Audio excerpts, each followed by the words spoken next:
Hello! Welcome to episode 197 of Green Herb Gaming. I am once again playing Mortal Kombat X. However, this time I will be getting stuck into the story. And what an amazing story Mortal Kombat X has. Absolutely love it. I've completed it like 3 times already, possibly 4 times. I just can't get myself enough of the story in this game. New game. So I hope you enjoy.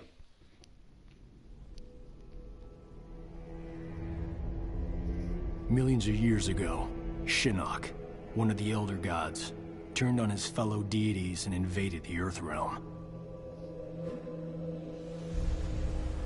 Raiden and the Elder Gods stopped Shinnok, locked him up in the Nether Realm.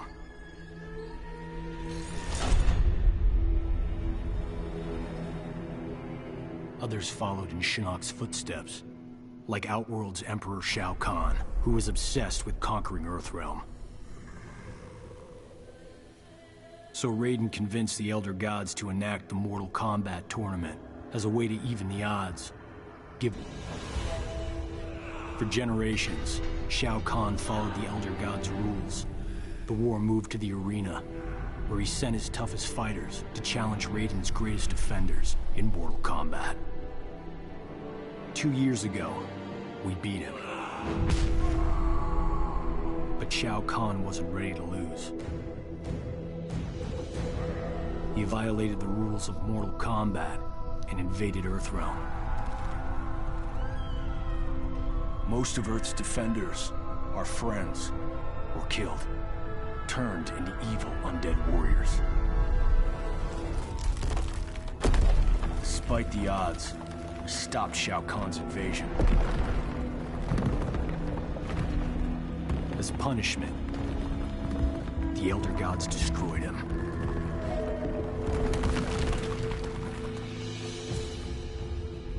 We thought the long nightmare was over, but it turns out that Shinnok had been manipulating events. Shao Kahn's invasion, his death. All part of Shinnok's plan to escape the Netherrealm and resume his war on the Elder Gods.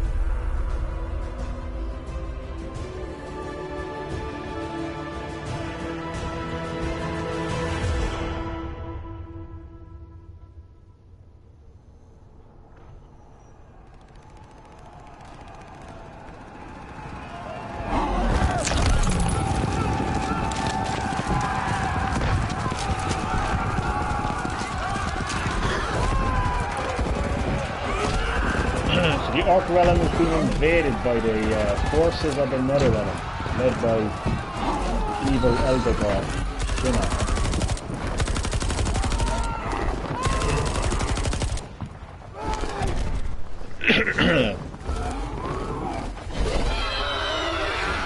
So you can see the military of Orc Realm trying to fight these Netherrealm demons, but as you can see they don't stand a chance.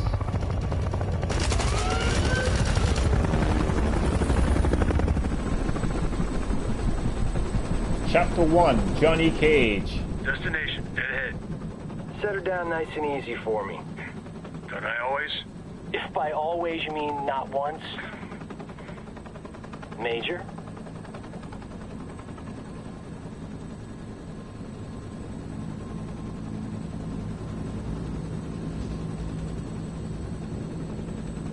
Johnny Cage and Sonya Blade have a rocky relationship. Coordinates, far into the forest. From there, we access the portal to Raiden's Sky Temple, Where there's an angry former Elder God and his devils waiting for us. Gods, portals, flying demons. Blind guys with magic swords. The world has changed. For the worse if we do not expel Shinnok from Raiden's temple. He means to poison Earthrealm's life force, the Jinsei. and we're not gonna let that happen. Kenshi and I appreciate the Major allowing us to join you. We're happy to help kick Shinnok's bony ass back to the Netherrealm. Looks like we got some trouble down below. You gotta land this thing. Ouch! That's gotta hurt. that spear? Could it be? It is. Squat.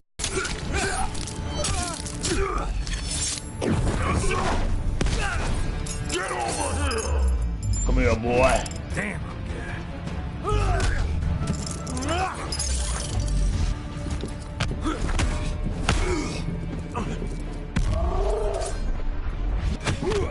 Johnny Cage and Scorpion go back a long way. This is an iconic rivalry.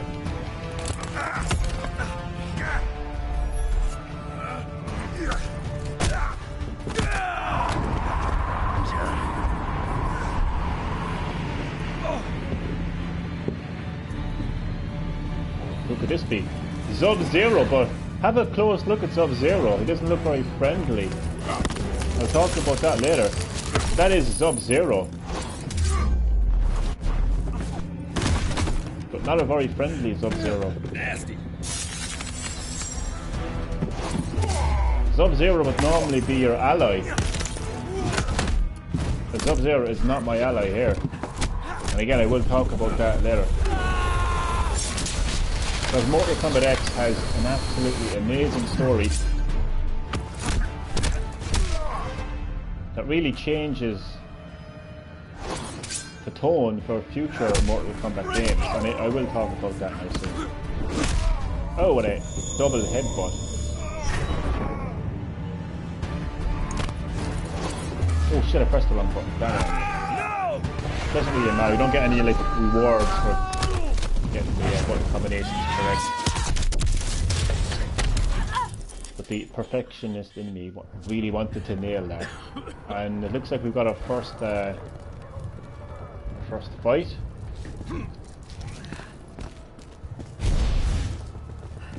The end is near. Getting a little ahead of yourself. The legendary rivalry continues between Johnny Cage and Scorpion. Come here, boy.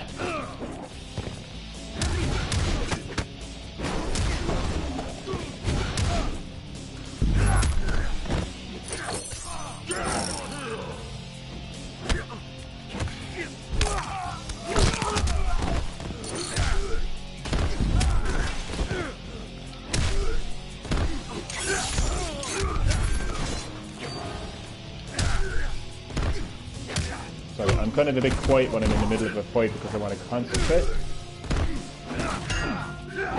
Oh, ouchie, that's gonna hurt. Johnny Cage. Didn't know you were such a fan.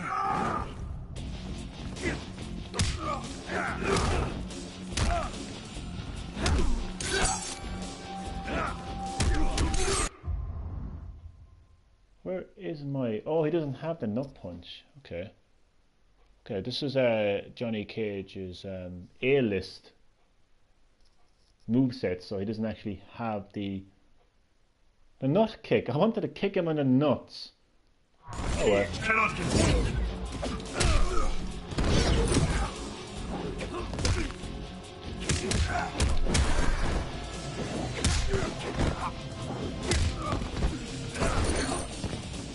So, the Mortal Kombat series has come a long way over the years in terms of gameplay, in terms of story, which I will talk about very shortly.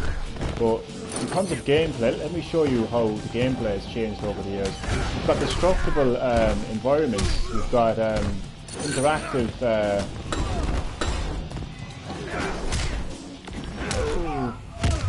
I look at this one next way.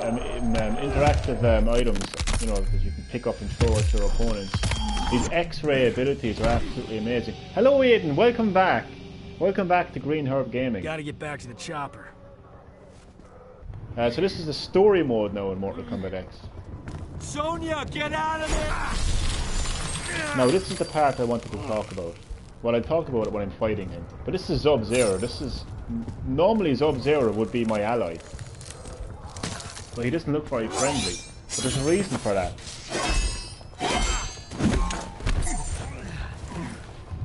Whew, that was unpleasantly cold.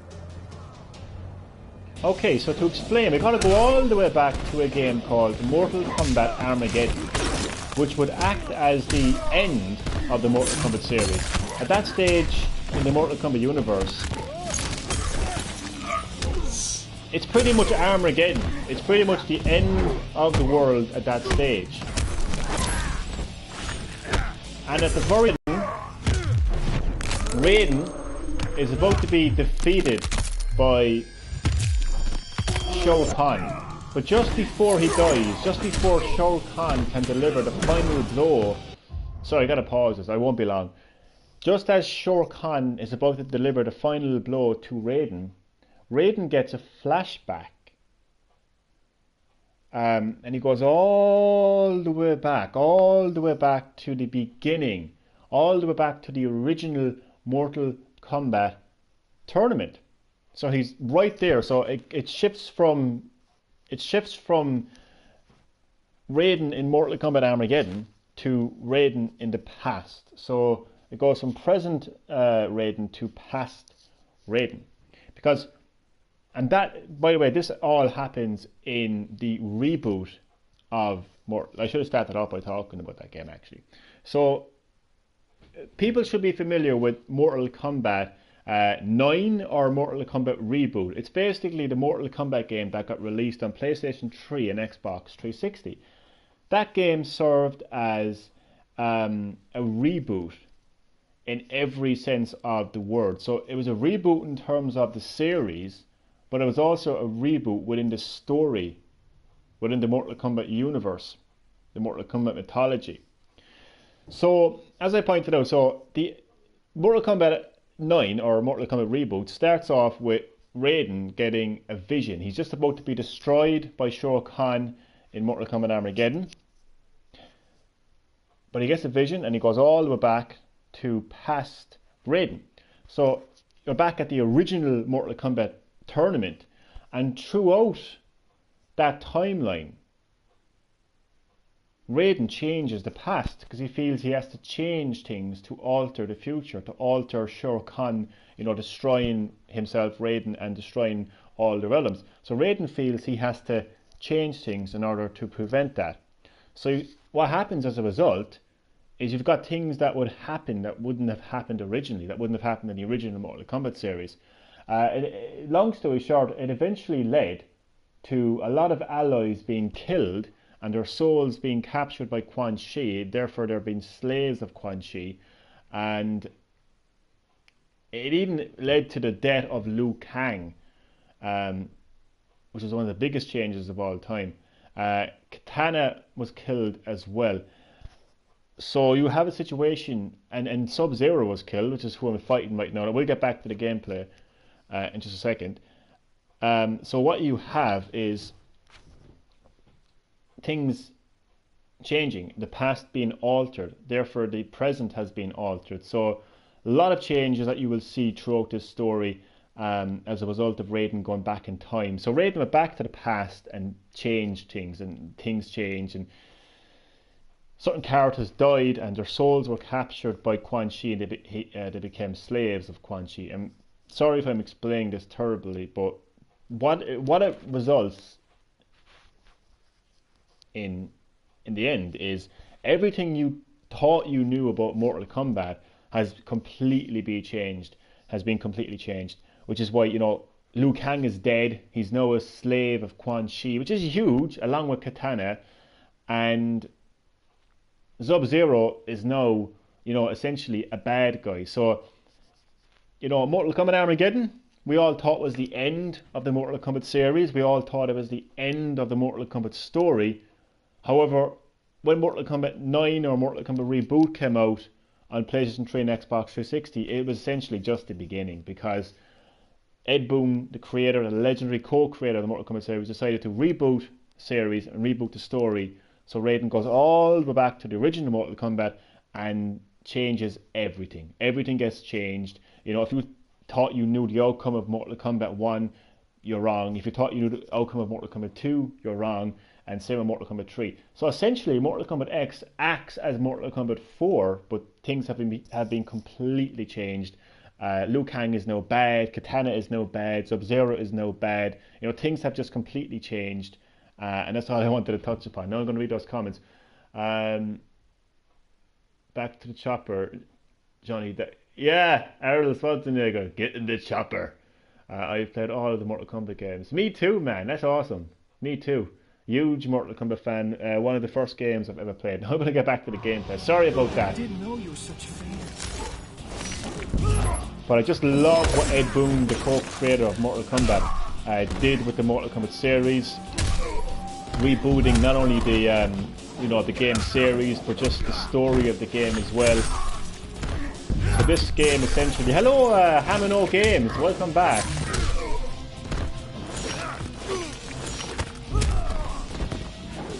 Essentially changing everything you thought you knew about the series. It's absolutely fantastic, I think. It really freshens up the series, you know?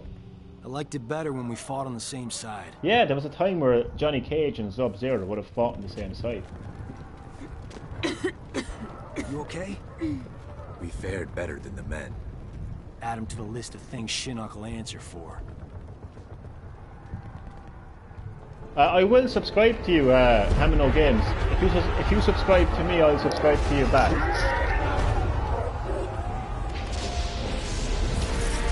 And now we have Raiden, the god of thunder, protector of Earthrealm, fighting alongside his fellow god, the god of wind, Fujin. And they're desperately trying to fight off the demonic forces of the Netherrealm, led by Shinnok.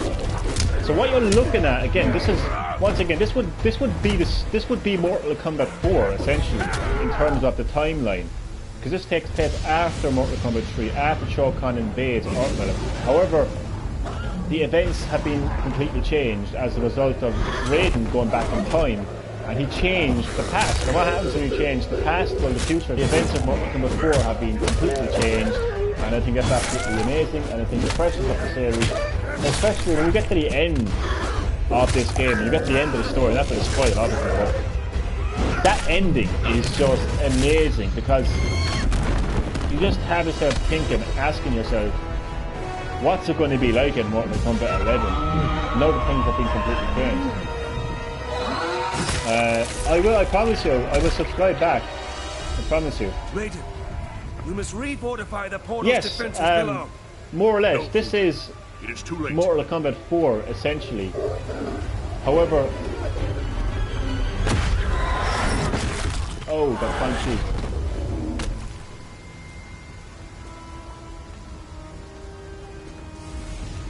Because Raiden went back in time, he changed the past. You befoul these hallowed grounds, Quan Chi. Begone! Surely you are pleased to see your friends. Now look at this. You've got Stryker, Sindel, and Cabal. You abandoned them to their deaths.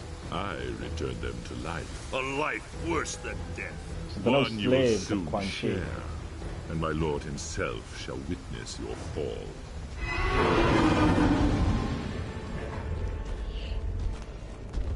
I will, calm down. I will subscribe to you. I just want you to subscribe to me first, because that's how it works. No, so far I haven't gotten a notification notifying me that you've subscribed to me. Samsung, he will make an appearance in Mortal Kombat 11, I can guarantee you that. And here's Jax.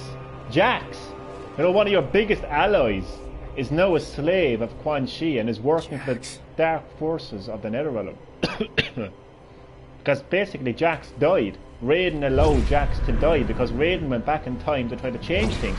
And now you have to have Nightwolf is also a bad guy. He's also a slave of Quan Chi.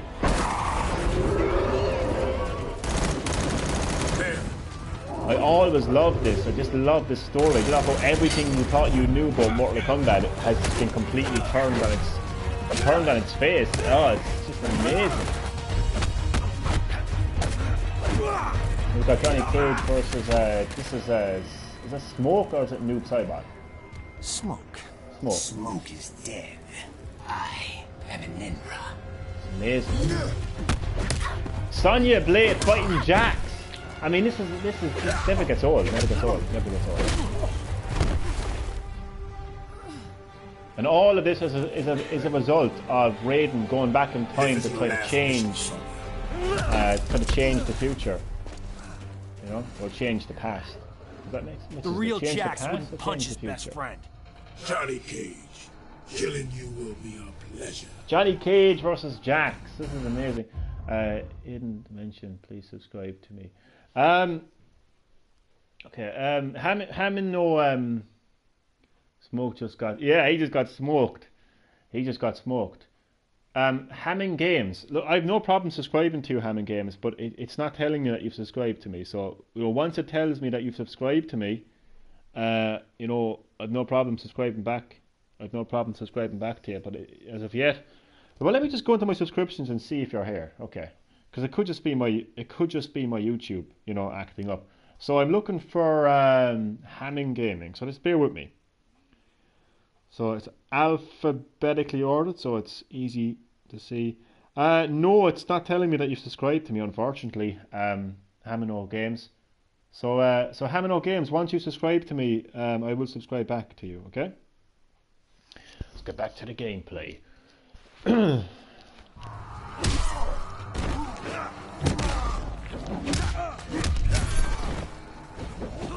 So once again, story-wise, timeline-wise, this is Mortal Kombat 4. It took place after Shao Kahn invaded the Earth Realm, but Raiden went back in time to try to change the past, but it didn't go well. Like, it went horribly wrong for Raiden, horribly wrong. And as a result, his closest allies were killed and became slaves of the Netherrealm, slaves of Quan Chi, including Jax. So everything is changed, everything is different. In the original Mortal Kombat 4, you know, Jax would be your ally, and you'd be teaming up together to fight Shinnok. But again, because Raiden went back in time at the end of Mortal Kombat Armageddon and changed the past, you know, the future has been completely altered.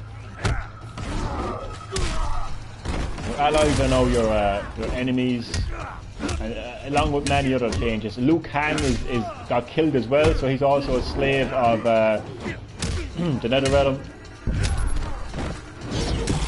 So I still have my same moveset. Yeah, I'm looking for that nut.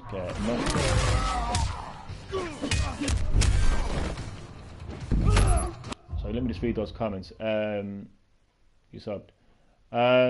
Aiden, you subscribe to me, which I really appreciate. But Hammond Games, you have yet to subscribe.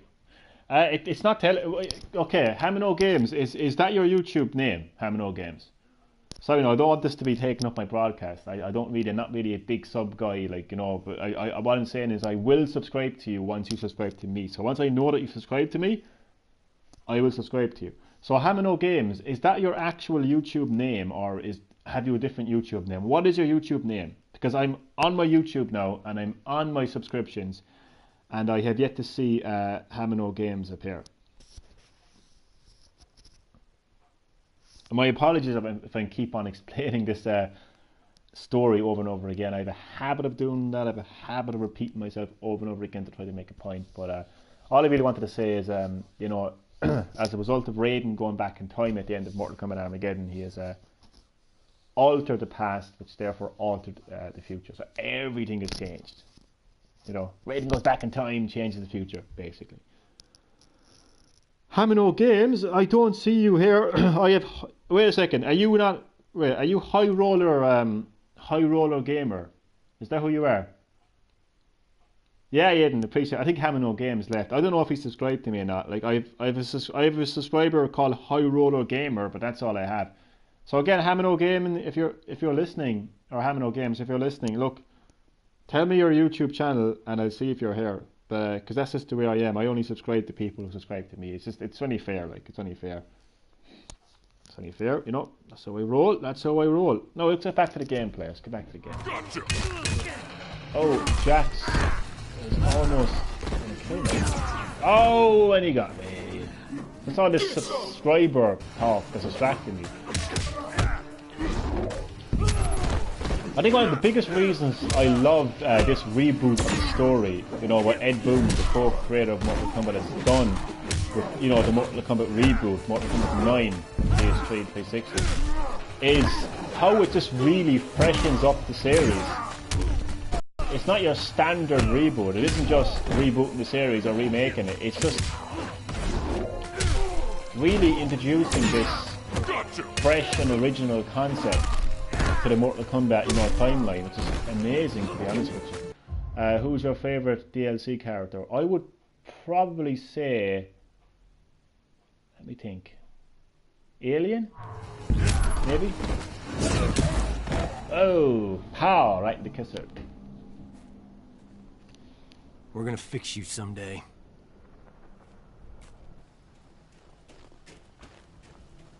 Johnny Cage had no choice but to fight his former ally, Jax. Well, nice seeing them again. Sonya. Yeah, Leatherface is cool too. So Sonya is having a hard time because Sonya and Jax, you know, they're partners in the Earthrealm Special Forces. So, you know, this is crazy. Like this is a first for the Mortal Kombat series, you know. That the elevator? Yes, the elevator. Hello, Dope Clone. Sento contains the souls Which of my clone love, ancestors. fam? Got it. Okay. Could they hurry the hell up?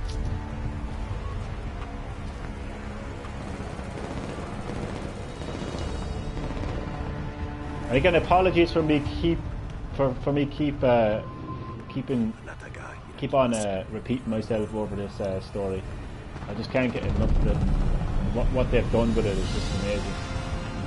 And here we Fall back now. Portal has been opened. Go on. To Raiden's Sky Temple, which is where Raiden hangs out. You guys stay here. God of Close Thunder, the door. protector of Earthrealm. But he's not really a protector, right? I mean, Raiden has fucked up. I mean, you know, Raiden has a lot to answer for. You know, ever since Raiden got those visions and went back to the past, I mean, he's gotten things so wrong. And here comes Quan Chi, sorcerer of the Netherrealm.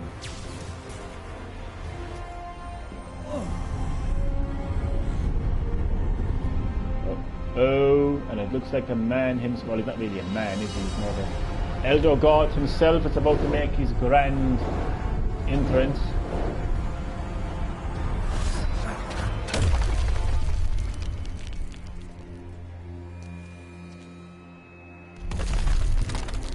You see it now, Raiden. Shinnok. Your legacy. You poison their hearts with hope. And what do you offer? The same as you did millennia ago, when you betrayed your fellow Elder Gods and attacked Earthrealm. We stopped you then, imprisoned you in the Netherrealm. We will do so again. Remove the shadow from the light. The shadow grows. The legacy of life is death, Raiden. My followers accept this and live on. They fight for me. Oh no, is right, yeah. I have to battle this former Elder God. And look at this, we've got, you know, Cabal brutally assaulting Raiden.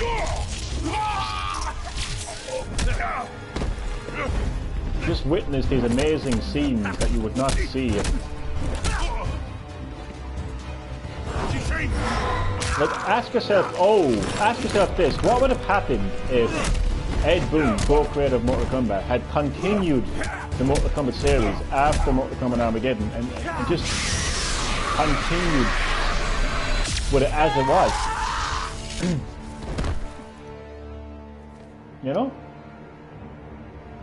Like, I don't want to say that the Mortal Kombat series would have gotten stale, I don't want to say that, but they pretty much done everything. It was Armageddon, it was the end of the world. Everybody turning against everyone, just complete. Touch the Jinsei. Oh, I Complete will. Armageddon.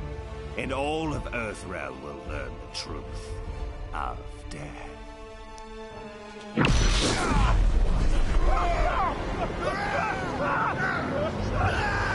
Oh, it's not looking good for Raiden and Fujin. But oh! Johnny Cage to the rescue. Oh, sorry, ma'am. Didn't see you there. Miserable wretch! Insignificant speck of feculent scum! How What dare an insult. you! Feculent scum.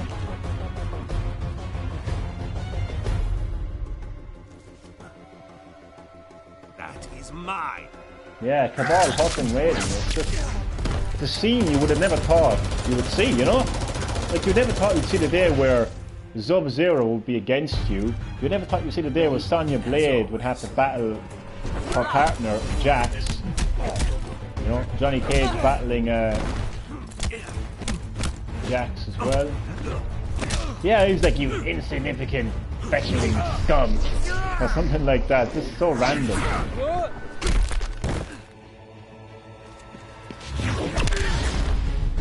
And it's the amulet that Shinnok wants. It's the amulet that gives Shinnok his power. She will be the first to join me.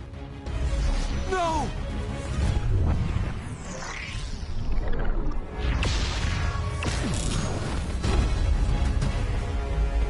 So it's going to be Johnny Cage versus Shinnok.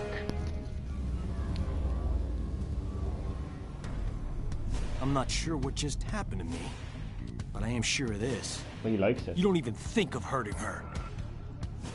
So yeah, Johnny Cage, very protective over Sonya Blade. They've got a thing going on, you know.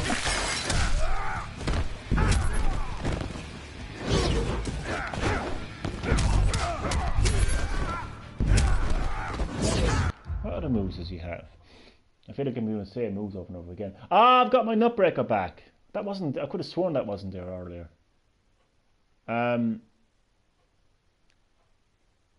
The ship is real. Johnny and Sonya. Yeah, Johnny and Sonya for life. I got my Nutbreaker back. I could have sworn that wasn't there originally. Now, how do I do it? Wait, where the hell is my Nutbreaker? Oh, back down. Oh, he blocked it. Oh, finish with the Nutbreaker. Hope someone got a shot of that. Yeah, we've got some, you know, my viewers got a nice shot of that. Or viewer at the moment, Aiden.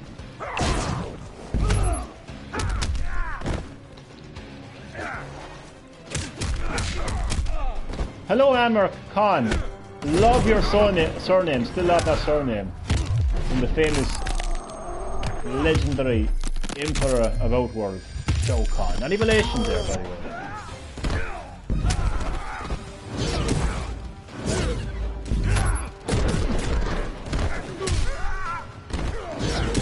Oh, straight into the face of Shinnok. You really are a fallen elder god. You really are a fallen elder god. Not that line. Johnny Cage, the amulet! Yeah, just about, just about. I'm much more better, you know, playing against the computer than I am, you know, against online opponents. So what you are witnessing right now is the ending of Mortal Kombat 4 in terms of timeline. However, as I said, because Raiden went back in time at the end of Mortal Kombat Armageddon and changed the future, digs, Gramps. You know, so much has changed. Sonya? Johnny. So much has changed. Did we? Yeah. We got him. You know, normally Liu Kang or Katana, remain here. The Chamber's properties will heal Sonya Blade in short order. We'd all be here to celebrate, but Quan Chi and the others, they're gone. A surge of power within the chamber overwhelmed my senses. We can deal with Quan Chi later, Kinshi. We've netted a bigger prize this day. Shinnok's amulet.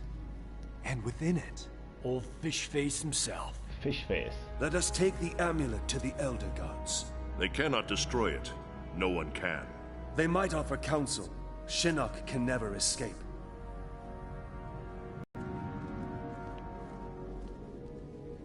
The war is not over. Quan Chi has escaped. Why are you smiling? She called me Johnny. She called me Johnny. It's my name, Johnny. 20 Raiden years told me later later. that I'm descended from some Mediterranean war cult. Bred as warriors for the gods. I've never been able to resummon that green halo. Probably about an hour and a Raiden half. thinks it was triggered when I saw a loved one about to die. This is the amazing scene. This is 20 years later. How about you, Cassie? Can you Cassie. summon anything like that? Or did it skip a generation? Cassie Take it Cage. easy, Jin. We didn't need a halo in Darfur. The Or daughter Iran. Or Kurdistan. of Did we, Sonya. Jackie? and Nope, Johnny. we Jackie. didn't. Shaolin monks ever send you there, Jen? Jackie I've Briggs. seen plenty of action. Takeda and I both. Stuff that being blow the your special forces daughter mind. of At ease. Jax. You're all here because you deserve to be. You're beautiful and unique snowflakes. Now, as I'm sure you're unaware, judging from the lack of gift cards, today is our team's 6-week anniversary. Secretary Blake says he's pleased with our progress. You could spit in his hair and he'd be pleased with our progress. He was smart enough to have Mr. Cage put this team together. I'm glad the Shura Ryu chose me to join. New places, new faces. As the secretary pointed out, us older folks are gonna retire someday. So it's time for your generation to step up. Shaolin, Shirai Ryu, SF. Together. For your team's first mission, you're going to the Lin Kuei Temple. We haven't heard from the Grand Master in a while, so we need to make sure he's still on our side. That he's got our backs if things flare up again with Outworld. You need to bring him in. But don't be surprised if Sub-Zero's not willing to cooperate. Why be worried about Outworld? I thought Kotal Khan respected the Reiko Accords. He does, but he's facing a civil war. If the rebels win, those accords will be history. So we're now going to visit Outworld, a very different Outworld, very changed Outworld. Shao Kahn is no longer a threat to Outworld. Shao Kahn has been destroyed by the Elder Gods who are invading Outworld. But the biggest change of all is this is 20 years after the... Million. Emperor. What's the expression? It's not worth the dirt on my shoe. Kotal Khan has always Kano? argued with you fairly, Kano. Sure. I'm just saying. Upgraded weapons, my intel, and poof. The long Outworld Civil War. Done. So there's a civil war taking place. Might be now. nice to kick back a bit, eh? This is Kotal Khan, new emperor of Outworld. And a whole rebel army. It's gotta be worth at least 50. I must attack her immediately. End this conflict. As you say, it drains us. Right. Do we have a deal? What is it, Devora? The Emperor should not be concerned. Accident ahead. This one will clear it.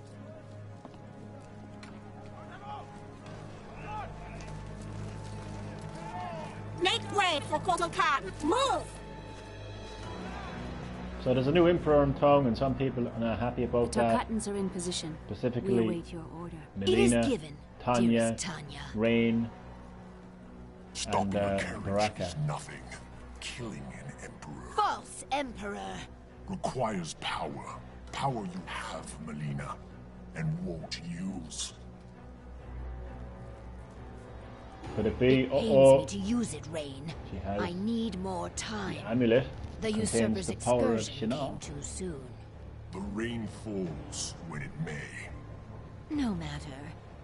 If Kano does what I paid him to do. Uh-oh. Now! Do it!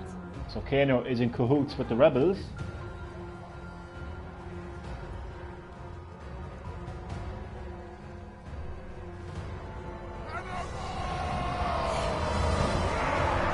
Comes Baraka's forces, the Tarkatan.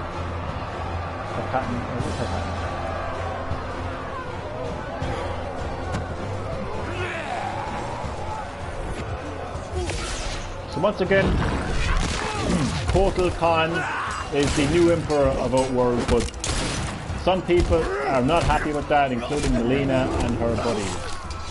So Melina is leading the rebel forces against Kotal Khan.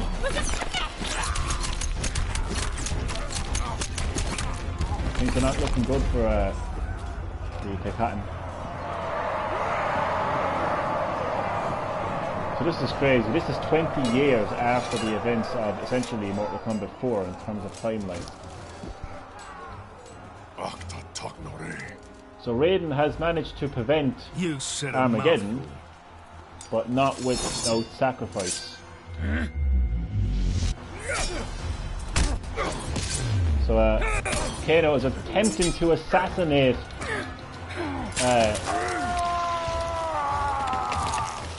Kotal Khan.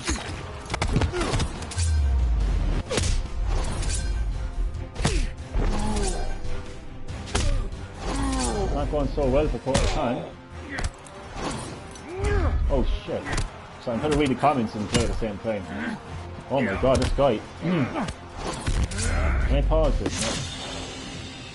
Hamino Games, I will subscribe to you once you have subscribed to me. What is your YouTube channel? What is the name of your YouTube channel? Tell me the name of your YouTube channel and I will see if you have subscribed to me. I know that Aiden has subscribed to me because I can see that he has subscribed to me. I can see his YouTube channel as one of my subscribers. Okay, so I've managed to pause that. Okay, I'm not going to skip it. Yeah. Okay, so I've got a few. That looks like a hurt. Yeah, that definitely hurt. 100%. Okay, so once again, Hamino Games. What is your YouTube channel? Please tell me the name of your YouTube channel. I will go into my subscriptions and see if you have subscribed. If you have subscribed, I will subscribe to you. Okay, Hamino Games. What is the name of your YouTube channel, please? That's all I want to know. Okay, Hamino Games. Okay, I now have my YouTube application out. Okay.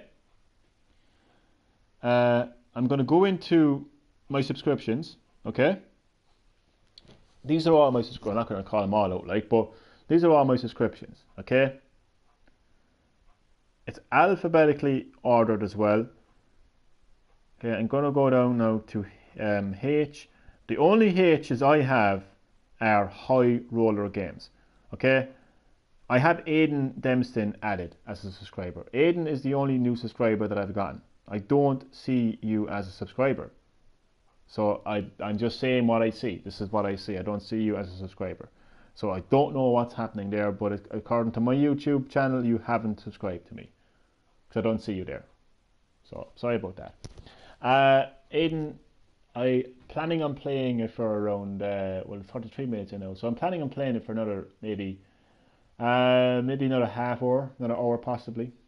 Depends, I love this game, so I could end up playing it for hours, who knows. Listen, sorry about that, Hamino Games, it's just that I don't see you as a subscriber, and the way I work, I only subscribe to people who subscribe to me, so I don't know. I don't know what's happening there. Maybe if you, well, here's one for you. Here's one. I know how we can solve this.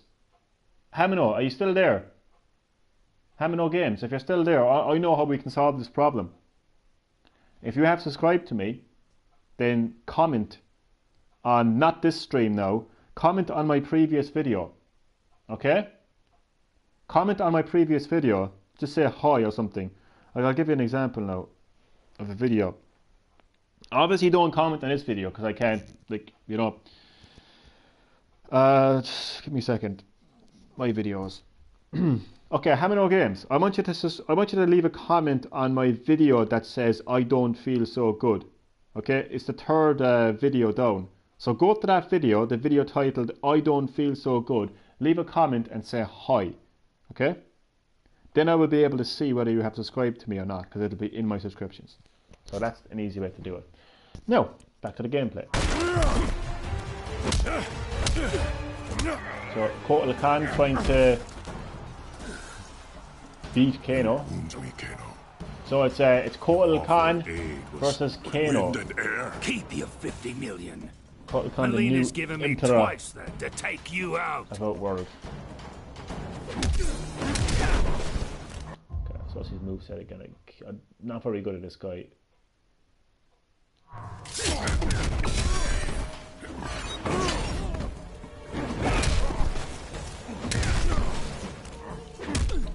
Okay, so let me just see.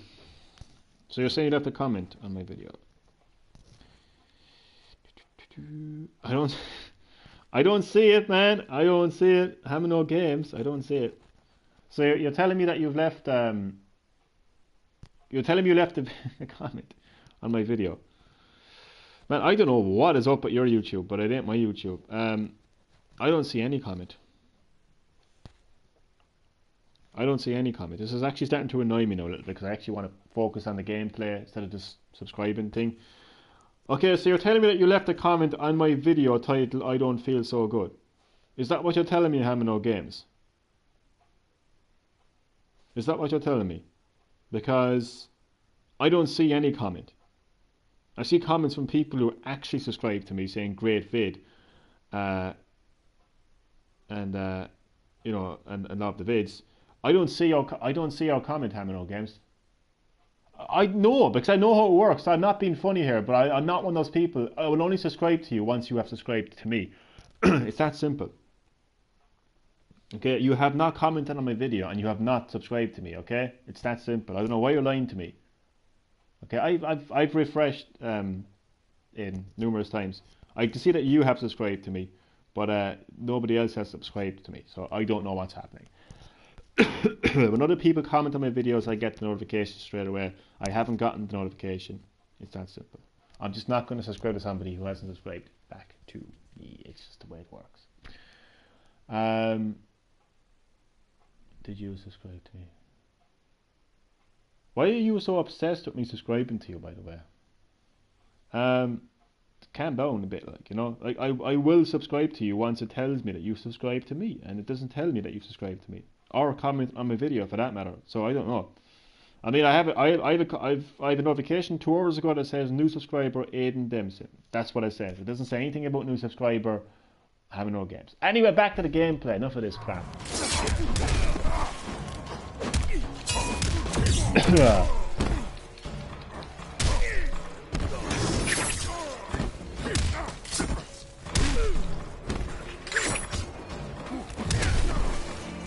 Yeah, I think he is lying, to be honest with you.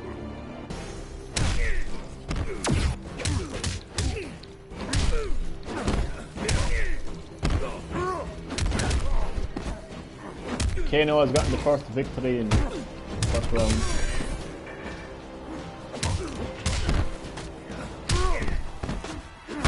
Ciao, Roland. Hello, Roland. Thank you for checking out Green Herb Gaming. Currently playing story in Mortal Kombat X.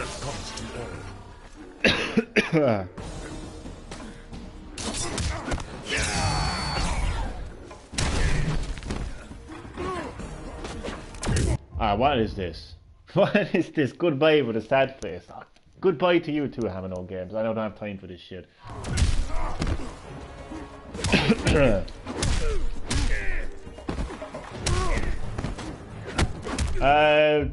There is no such thing as hard difficulty. This is a game that progressively gets difficult.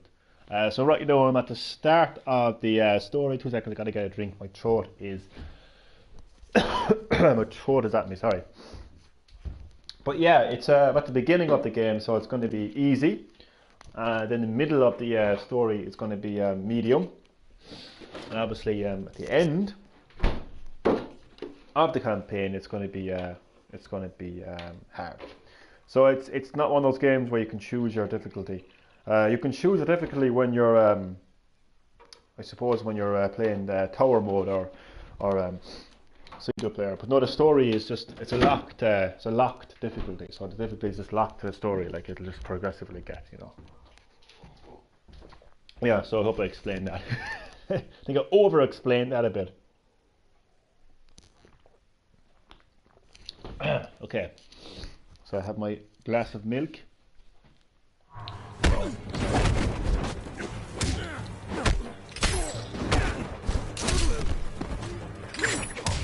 I think this is the best part of the game here.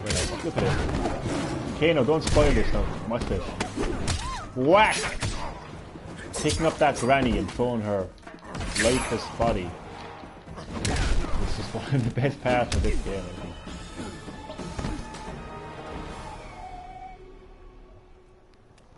You're not worth the dirt on my shoe. Yeah. Kano, yeah, Kano sucks.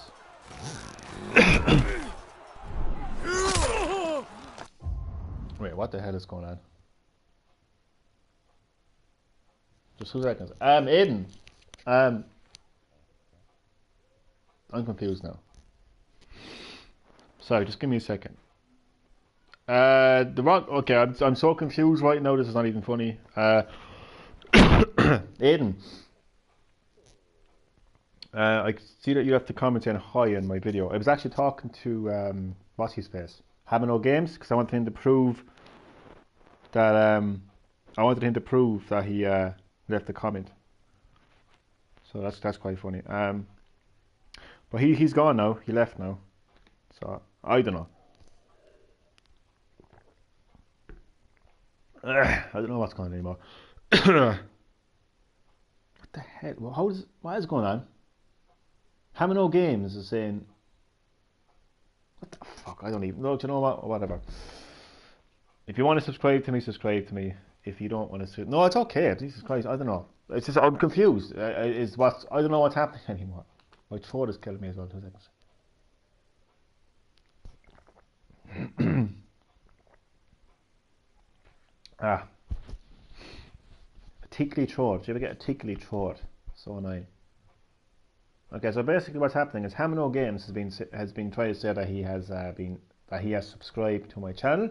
However, I have not gotten a notification saying that. I then asked him to say hi on one of my videos, just so I can get that notification, which I haven't. But so Aiden, I was actually talking about because I know you've subscribed. I know you have subscribed, and I've subscribed back to you. That's fine. I was talking about Hamino Games. Oh, Kano is not looking good right now, is it?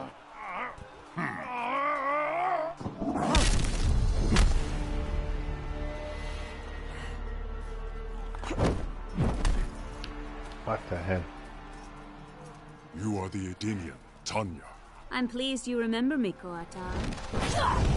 I now have... I will never forget those who freed Melina. Khan versus Tanya. She vowed to create a free Edenia, something you refused to do. A united Outworld stands strong against its enemies. It will never be united under your rule. Your rebellion is all that prevents it. So Tanya is one of the members of the rebellion. They're not in favour of Kotal Khan's rule over Outworld. Apparently, so Tanya was a citizen of Edenia. So she wants the realm of Edenia to be freed. Kotal Khan is against that. So so we're getting a very political Outworld in Mortal Kombat.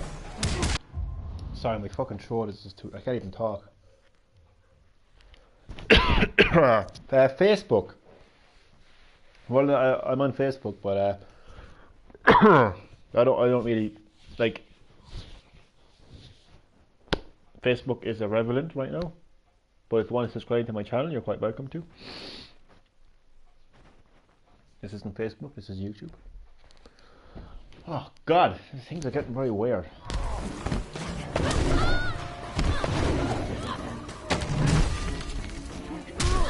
Oh, what a big boot to the face of Tanya. Sacrifice honors me.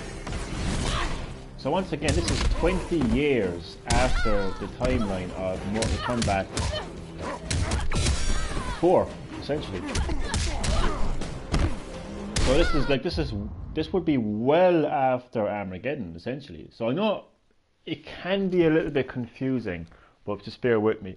So at the start of the story in Mortal Kombat X is essentially the Mortal Kombat 4 timeline, albeit probably changed Mortal Kombat 4 as a result of Raiden going back in time to change the future, and as a result of him changing the future, lots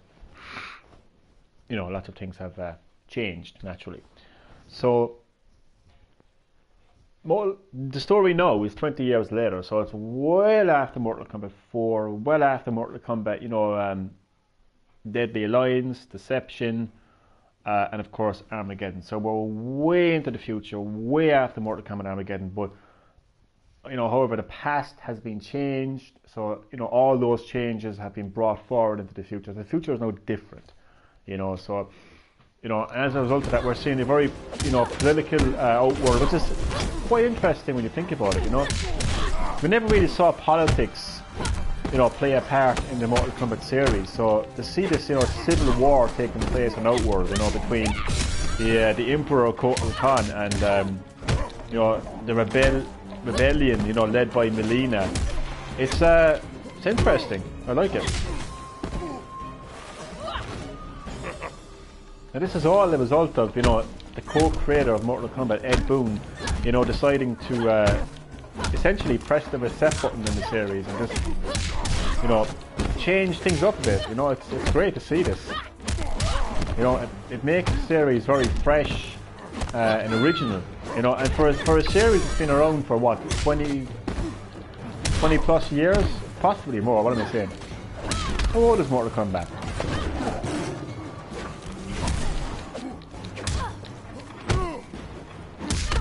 So for a series to feel that fresh, after being released so long, it's amazing.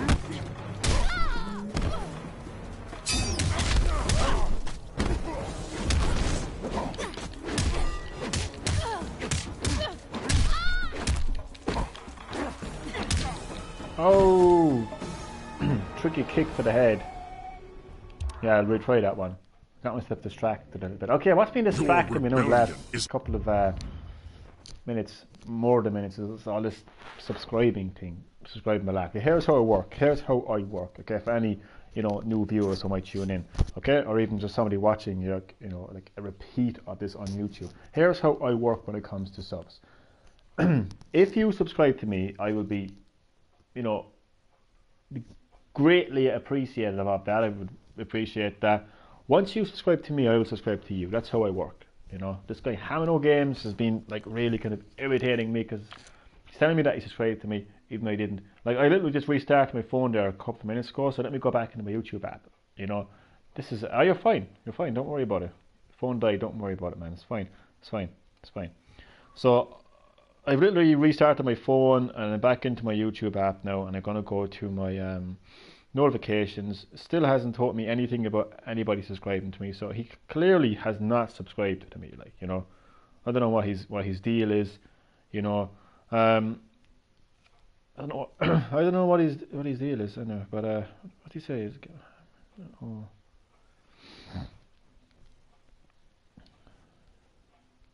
Just give me a second here now.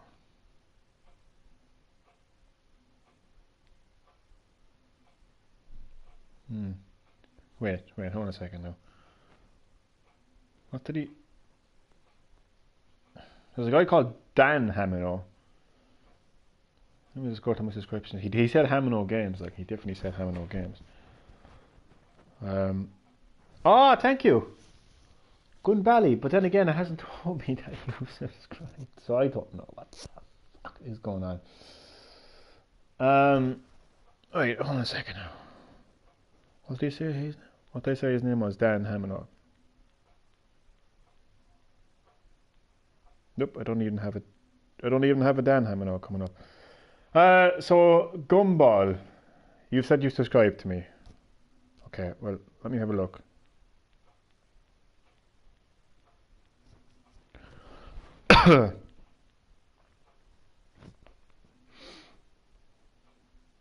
Nope, it hasn't taught me you subscribed. It hasn't taught me you subscribed.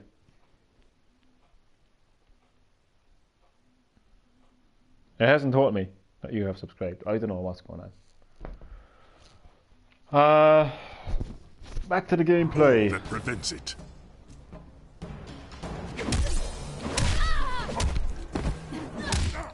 Oh, that granny is going to be used for deadly weapon now again.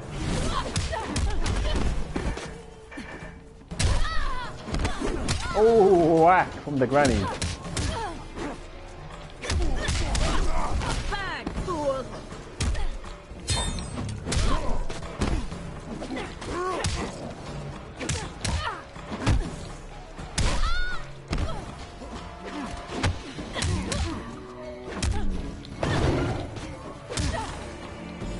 So we're seeing a very different Outworld and a, you know, and a very different Mortal Kombat as a result of that, you know. 20 years later. Imagine that. But you gotta remember, the Mortal Kombat timeline has been a very steady timeline. Like, the events of Mortal Kombat Deadly Alliance would have taken place very shortly after the events of Mortal Kombat 4. And the events of Mortal Kombat Deception and Armageddon would have been hand in hand. They would have just taken place directly after each other.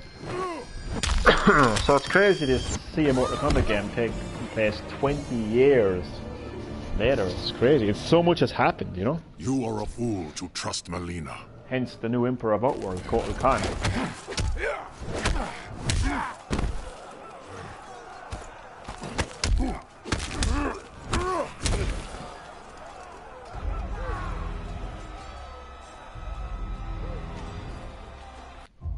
Okay, just give me a second there, because I'm still conscious about, you know, people subscribing to me.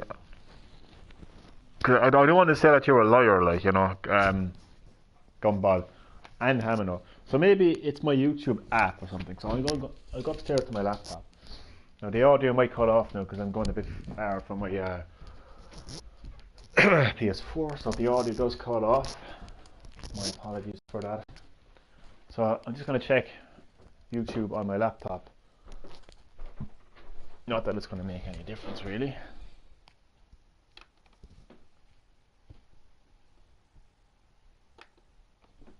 I don't really want to be doing this, like, you know, people want to see gameplay, they don't want to see who added who on YouTube, you know. It's not really important, like. No, I've gotten no notification about anything. I specifically have my YouTube channel set to when somebody subscribes to me, I will get notified. So I don't want people to lie, like, saying I subbed. I mean, like, Jesus, like, it's not going to cost you €10 to subscribe to my channel, like, you know. It's not like, oh, I'm going to lie saying I subscribed. Why do you want to lie saying that, like? I don't understand that, like, I really don't get that, like. Why somebody would say they subbed when they clearly haven't. That's weird. Anyway. She tasks me for the last time. Oh, the rebellion is coming Kano face was to to face kill with you, the miserable Emperor. snake! Gronate! Hello, Skylander fan, once again. Yes, story mode time. Oh, God.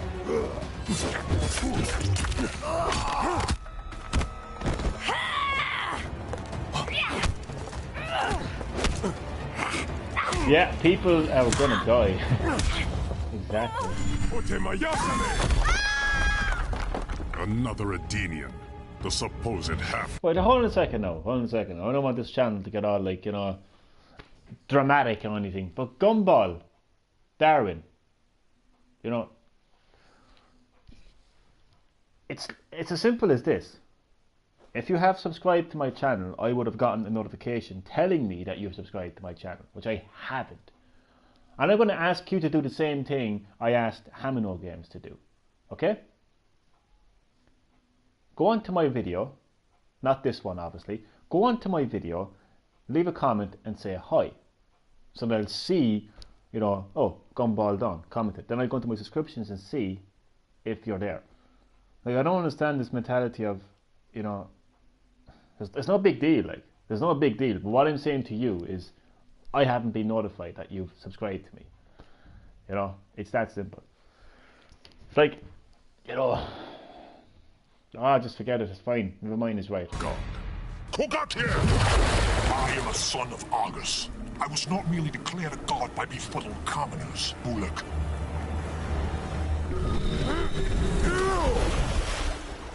Surely Melina suspects your true intentions, son of Argus.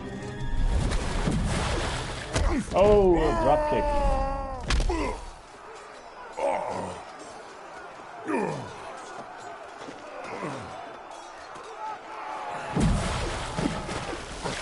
My intentions are to teach you the difference between pretension and godhood.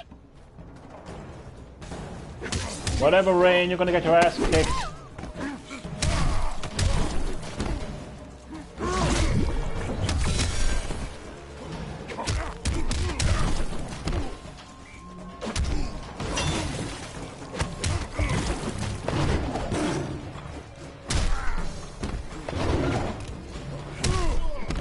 I have that boost.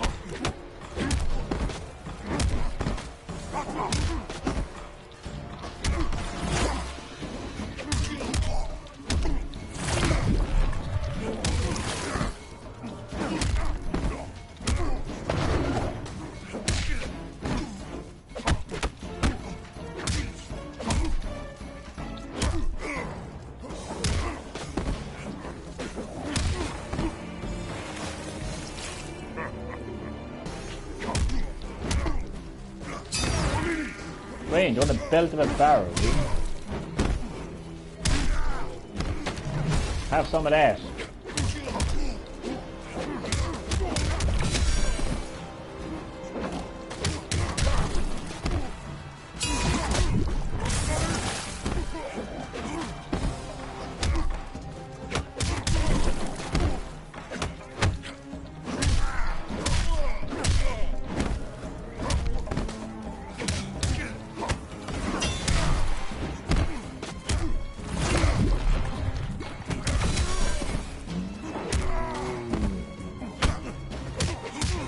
Oh, Rain, he got me. He got me. He got me. And godhood. I actually do, yeah. I actually do. I have a Nintendo Switch, yeah. Yes, I do. Yes, I do. Your channel has 65 subscribers. I'm not calling you a liar, like, don't get me wrong. Yes, I have 65 subscribers. I don't know, maybe you have your settings like private or something. Maybe I can't see you as a subscriber. I don't know, like I'm going into my subscriptions right now and I don't see you there, like that's all I'm saying. I don't want to call you a liar, like I don't want to make you out to be a liar or anything like that. But I don't see Gumball Darwin in my subscriptions, that's all I'm saying. Maybe you have your YouTube settings private or something. Kind of makes no sense because once you subscribe to somebody, I don't understand why I don't see you here. It's all I'm saying. That's all I'm saying. That's all I'm saying, man. So I'm going all the way down to the end here now. I don't see anything there. So I don't know if you can explain what that is like. You know, if you can explain to me why I can't see, you know, the fact that you subscribe to me, that would help. I don't know. If you subscribe to me, thank you, but I don't see you there, you know? So, let me search you and see. Gumball Darwin. Okay, so apparently Gumball Darwin is some sort of an anime character. It doesn't really help when it comes to searching. I don't know what is going on. Okay, can I just get back to the gameplay, please, and just enjoy Mortal Kombat X? And don't worry about subscriptions, man. Don't worry about subscribers. You know, seriously, just enjoy the gameplay, will you?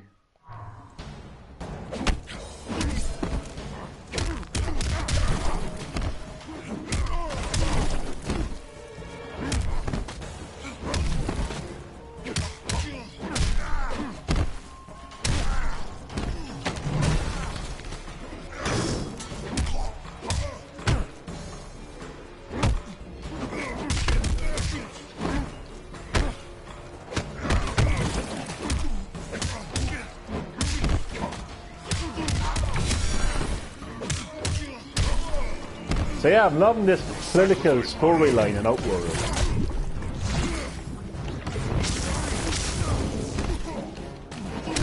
Never really took note of it, you know, the first few times I played the story, but now that I'm revisiting the story, I do quite like this political aspect to Outworld.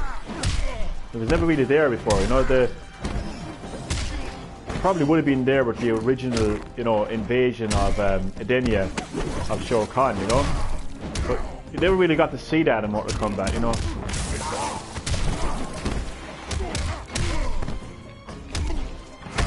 Oh my god.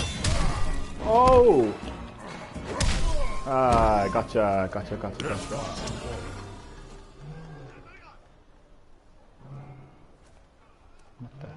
That should silence you. Thanks, Renegade. Can I just do a test there, please? Renegade Scott, please subscribe to my channel, and I will subscribe to your channel. L4 Electricity, hello. What is the story? Did you know that the rain in those games has the same moves as the rain in Mortal Kombat 9? No, I did not know that. Fun fact.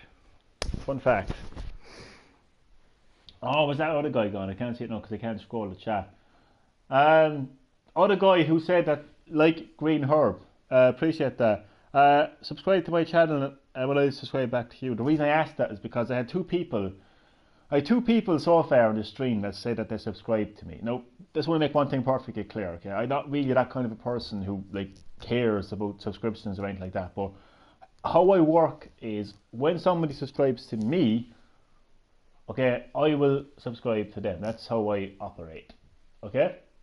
So, yeah, there was two guys there now. I'm forgetting their names, I'll be honest with you. But, yeah, subscribe to me and I will subscribe to you. Now, back to the gameplay. Christ, this is what I don't like about YouTube. You know, this fucking drama between sub me and I sub you, you know. Fuck it all, like, you know. You won't touch him again. Watch Mortal Kombat X and enjoy yourself, you know.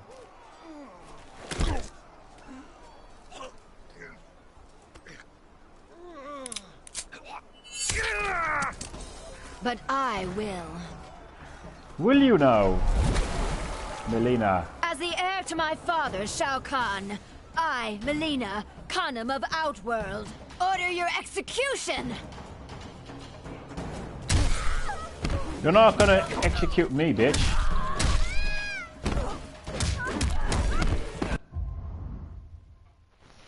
Did you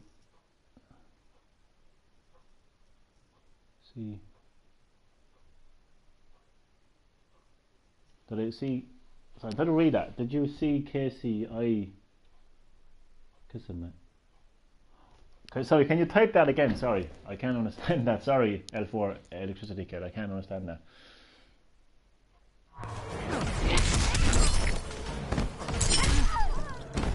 Oh, poor Granny. Death comes to all.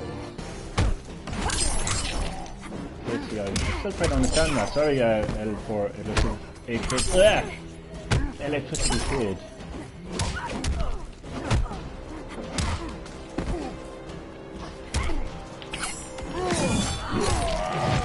So yeah, can you type that again, please? Because I don't understand.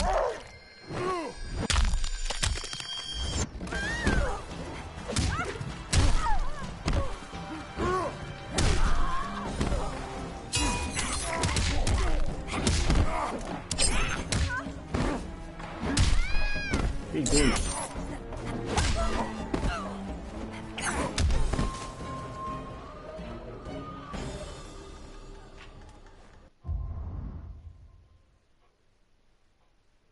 Oh right, sorry. I'm not really a big boxing guy. Sorry about that. I didn't understand what that was. No, I don't watch boxing. I used to watch wrestling, but I'm completely gone off wrestling as well. So no, I didn't see that match. No. There will be an execution this day. You will atone for your descent, Melina. Your blood will make right. Up the stair path to the fire's edge. Oh, but she's got the amulet of Shinnok. It's not good.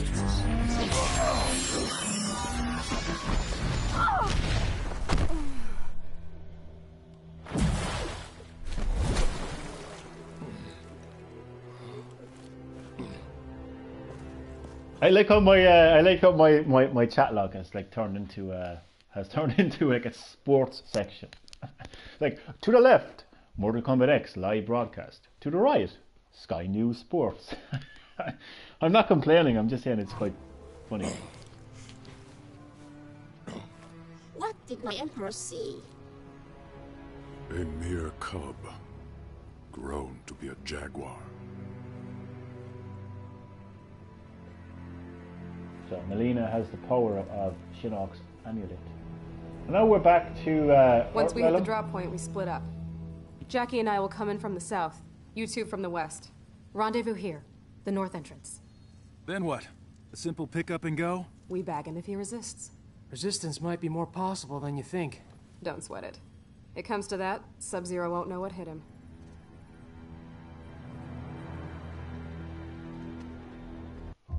So I'm confused now. What does what mean? Chapter 3, Sub-Zero. Oh, for God's sake. Gumball Darwin, if I'm pronouncing your name correctly. You got 14. Yeah, I subscribe. I've subscribed to you, yeah. I found your channel and subscribed to you. Thanks for subscribing to me. I subbed you as well. Okay, cool. Right. There's Sub-Zero, looking fairly angry.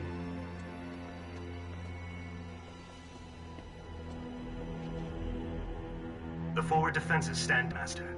It is confirmed. 4 intruders. It is time to entertain our guests. Oh yeah. It means like Melina was a mere cub, and she growed to what did he say? A cougar, a tiger. Basically, like Melina wasn't really that strong, but she got a lot more stronger when she got the power of Shinnok's amulet. So Melina is much stronger than what she was, basically. This is a great scene here. Again, this is 20 years after the events of Mortal Kombat 4, essentially. Alright, I've got point. You and Jin, that's 20 years, that's a long time. Move! So what you're looking at there is a next generation of Mortal Kombat. You've got Johnny Cage and Sonya's daughter, Cassie Cage. Sub-Zero is still around. He's the Grand Master of the Lin Kuei, however, so he's risen to the top of the ranks of the Lin Kuei. Alongside Cassie Cage, you have the daughter of Jackie Briggs, and then you've got. Damn it, Jin. I'm trying to remember their names. I need to. Jin is actually. You are not welcome here. State your intentions. Related to Kung Lao. Grandmaster, we need you to come with us. My name is Sergeant. And the other guy is part of the Shir Ryu of Scorpion's clan.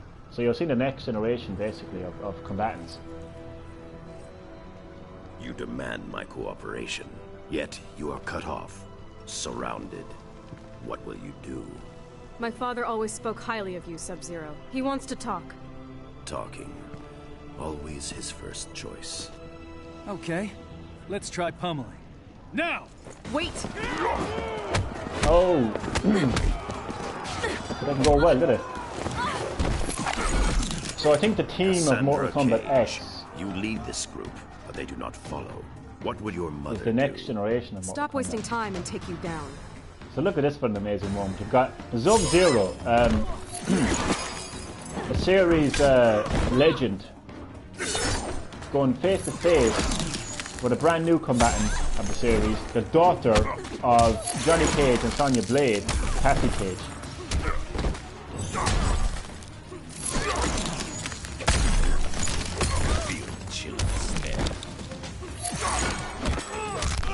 It's just gonna get worse. Your father can dodge that.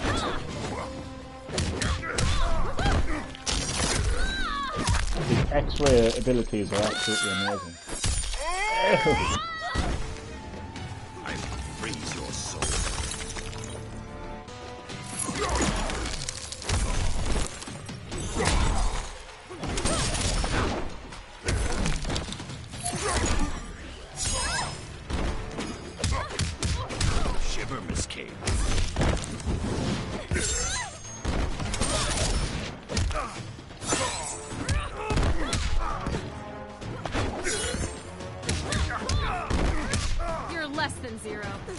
Oh, really? Relax, will ya? Wait, less than 0 is Sub-Zero. You stupid bitch. You are more like your mother than you think. Yeah, a whore.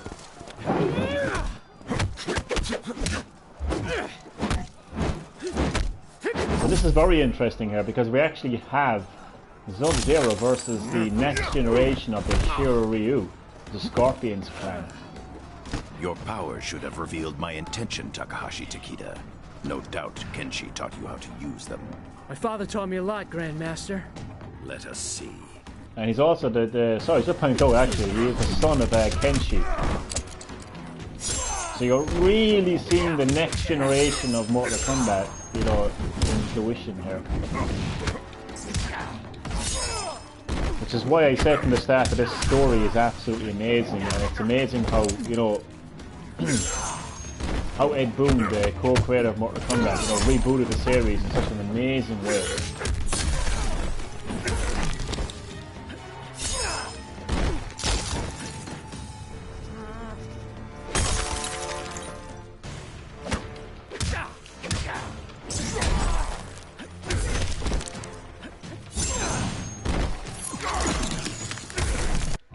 What moves does he have? I feel like I'm using the same moves over and over again. What was your reaction to Cassie Cage's? Oh, very funny actually. I love that actually. Cassie Cage is just an amazing character. She really has that combination of Johnny Cage and Sonya. You know, it's very good. Oh god. Okay. Mega Minecraft Prof Kid Rabo Fox, your god. Okay. That's nice. Don't know how else to respond to that. I'm Santa Claus. Merry fucking Christmas. Yeah, pretty random. Pretty random.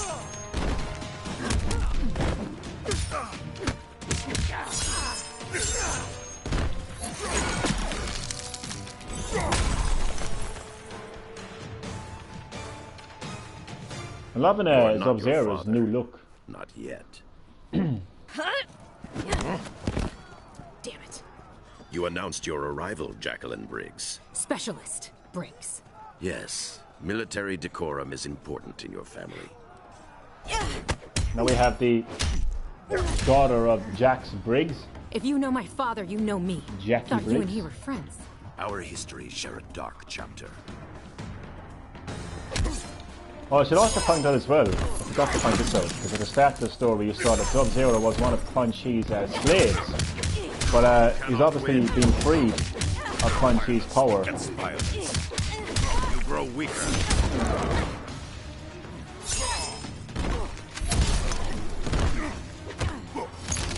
Too slow, Specialist.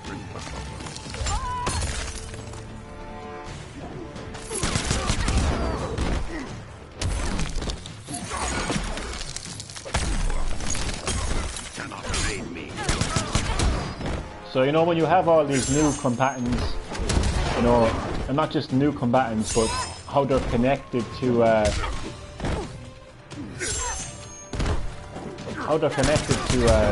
know, the original combatants.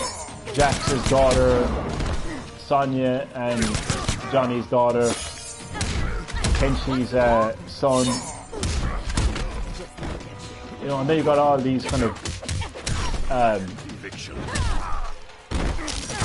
you know, changes that Raiden made to the past that changed the future. You know, you combine it all together and you've got such a fresh series. Do not judge yourself harshly, Specialist Briggs.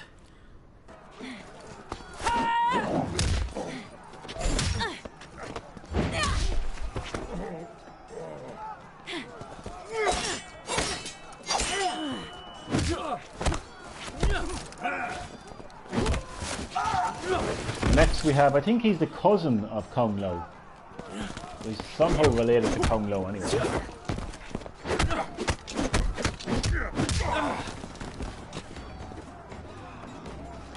faint. Bravo. Kung Jin, you should rally your companions rather than mock your superiors. I'll remember that, in case I ever meet one.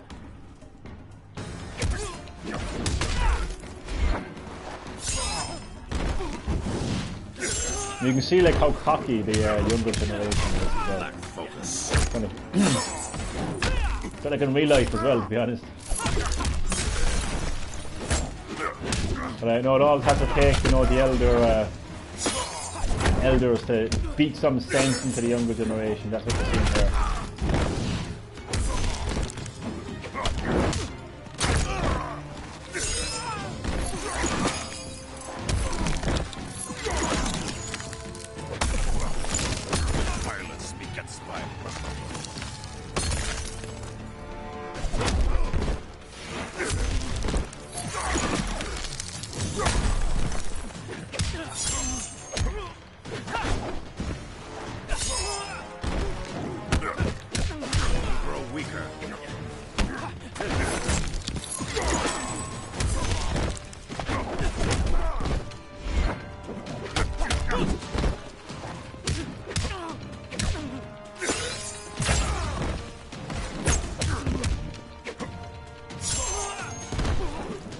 I think Mortal Kombat X has the perfect combination of past, present and future.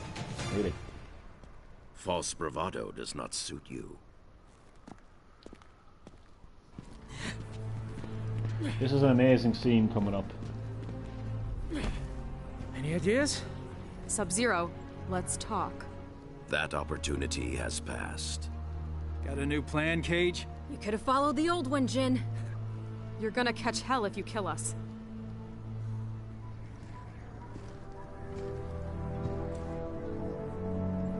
Yes, I suppose so. Chuo Dangjin.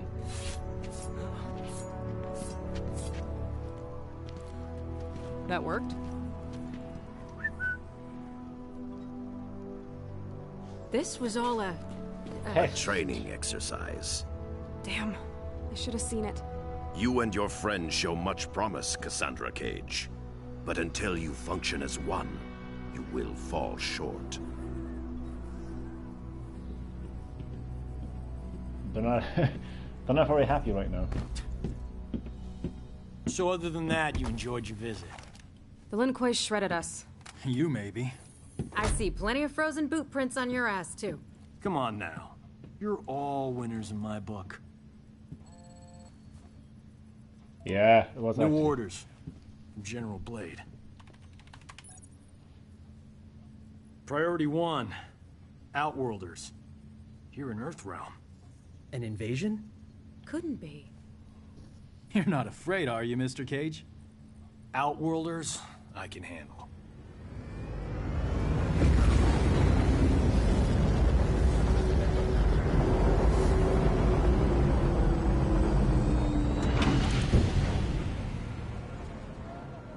It's amazing to see this. So when did they show up?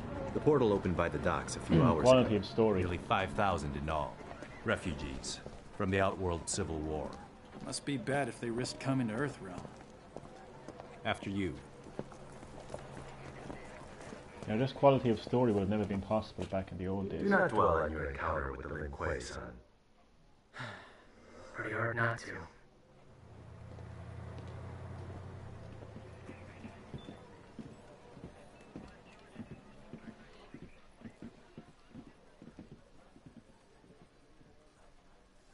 Thanks, Kenshi. Could you and Mr. Cage join us? Sergeant Cage, you and your team as you were. This is Li Mei. She seeks asylum. 2 seconds, I got an incoming call.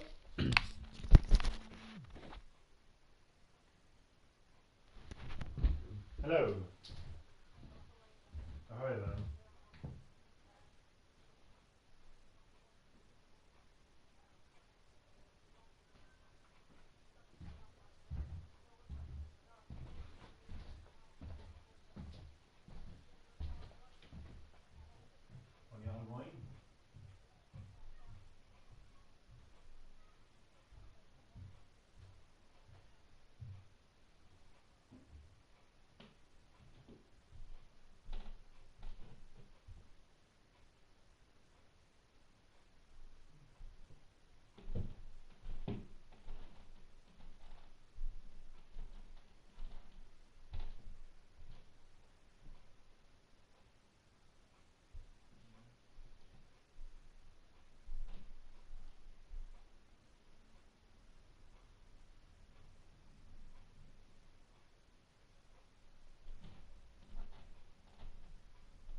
Sorry about that, I'm back. I had an incoming call. For her people in Earthrealm. Our village, Sundo, was the epicenter of a fierce battle.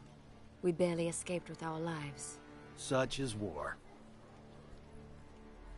I mean, no offense, but you Outworlders kind of live for that, right? This was different. The rebels, Melina, had a weapon unlike anything. Entire battalions erased. It was not honorable, not combat. Tell me more about the weapon. A talisman, gold, with a center jewel. Melina wields its crimson energy without precision. Well, that's good then. Not now, Sergeant Cage. It is enough that she possesses it. It turns the tide in her favor. The Emperor grows desperate, and those caught in the middle pay the price. If this talisman is what I suspect it to be, we may all pay a price. We talking about Shinnok's amulet? Can't be. The base, the vault, your wardings. SF, Shaolin, no way anyone can get past all that. I must be certain.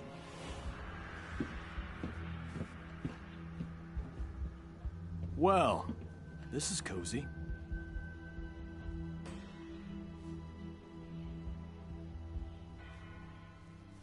You remind me of an Earthrealmer who crossed over with us. He also found humor in everything. Handsome guy, right? He was an Earthrealmer. Eyes glowed red.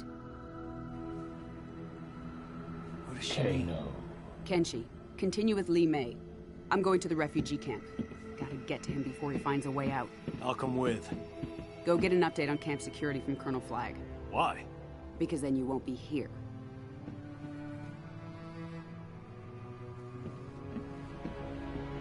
So what we're seeing here is another example. Are we with you? No. I need to confirm with Kotal Khan that Li Mei's story is true. You and your team are going to Outworld. Seen here is another example of politics being introduced into Mortal Kombat, which makes it interesting. I don't know. I expected Civil this guy war, to be purple or refugees. Don't believe everything you see online. And what makes you an expert? The Shaolin archives.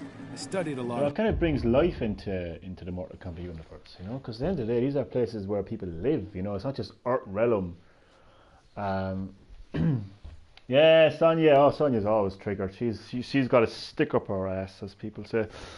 She's just so pissed off, is Sonya Blade. But yeah, I like this kind of. Sorry, I'll get back to the gameplay in a second. I like to just pause every now and again and talk. You know, share my passion of the game, because that's the whole point of my YouTube channel, really, is to share my passion of these games with people. But yeah, I mean, when I was playing the original Mortal Kombat, you know, way back when, I'm 29 now, you know, so when I played Mortal Kombat originally, I would have been only around, I don't know, 5 years of age. When I played the original Mortal Kombat, I actually played the Sega Master System version, because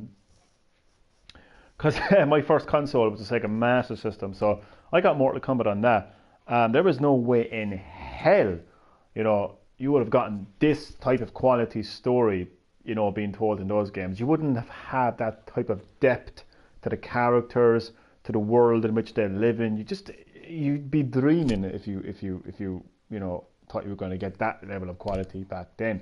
So it's amazing now to get this quality of, you know, cinematic, you know, story, you know, that gives depth to the characters. So it's interesting that they brought politics into it, because Earthrealm is Earth, you know. Outworld is also a world in which people live in. It's not just, it isn't just, oh, Outworld, this is where Shao Kahn lives, this is where the baddies are from, you know. I think that, you know, Ed Boon and the rest of the Mortal Kombat team have done a fantastic job, you know, bringing life to this world and bringing life to the people who live there. Because you saw Mei Ling. Now, Mei Ling is actually a character from the Mortal Kombat series, so she kind of plays like a kind of cameo, I suppose, in this game.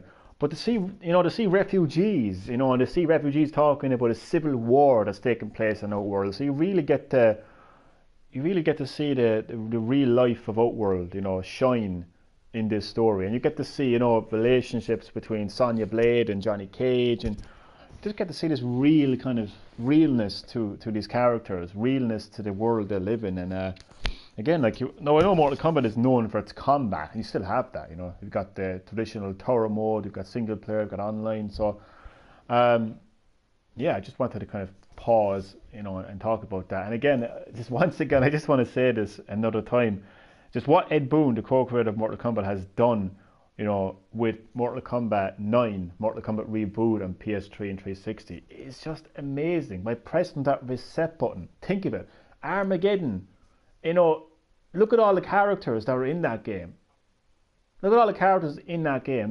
Like, you know, they introduced characters, they introduced, you know, invasion of realms, new realms.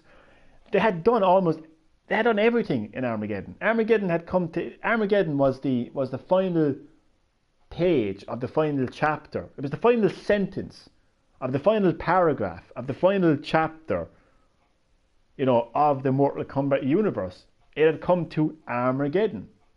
So what did Ed Boon do after Armageddon? Well, we're going to press the reset button. So Raiden, he's about to be crushed by Shao Kahn. The realms were about to be completely annihilated by Shao Kahn, and he just gets a vision of his past self, and then you go all the way back to the original Mortal Kombat tournament. Raiden is there, Liu Kang is beside him, Sonya is beside him, and you know, Raiden gets this overwhelming sense that he needs to change the future. So the past gets changed. But it didn't go according to plan. A lot of his allies, you know, died. A lot of things, you know, a lot of things changed. So what that meant was you could get to, you know, so what happened with the reboot is you got to see Mortal Kombat 1, 2, and 3 essentially play out into the one story. So essentially Mortal Kombat X, which is this game, acted as Mortal Kombat 4 in terms of the storyline. But you weren't just getting a remake of Mortal Kombat 4. Even Mortal Kombat 9 wasn't a remake, because you got to see things that just never happened. I mean, you got to see, you know, Kung Lao die. His neck was snapped by Shao Kahn. You got to see Liu Kang die as a result of Raiden failing him. You got to see, you know, Sub-Zero die and be turned into the bad guy. So you got to see all these things happen in Mortal Kombat 9. That would have never happened in Mortal Kombat 1, 2, and 3. You got to see the story, the timeline of Mortal Kombat 1, 2, and 3 being told in a completely different way. So that game then led to this game, Mortal Kombat X, which essentially acts as Mortal Kombat 4 in terms of the storyline. But with all these changes that happened, again, you get to experience Mortal Kombat 4 in a completely different way. Now, the start of the campaign is Mortal Kombat 4, but now we're 20 years later. With all of these changes that were made, and we've got to see, you know, Johnny Cage and Sonya Blade got together, had a daughter, Cassie Cage. You know, Jax had a daughter, Jackie Briggs.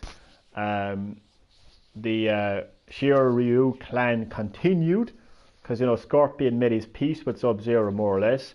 So that clan continued, but they're no longer kind of enemies anymore.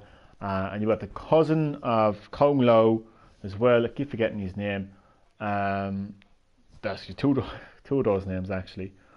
So it just really just freshens up the series, you know. And Mortal Kombat 11 is just going to be, in my opinion, is going to be the best Mortal Kombat game ever created, because at the end of the story, like the reboot started it, this continued it.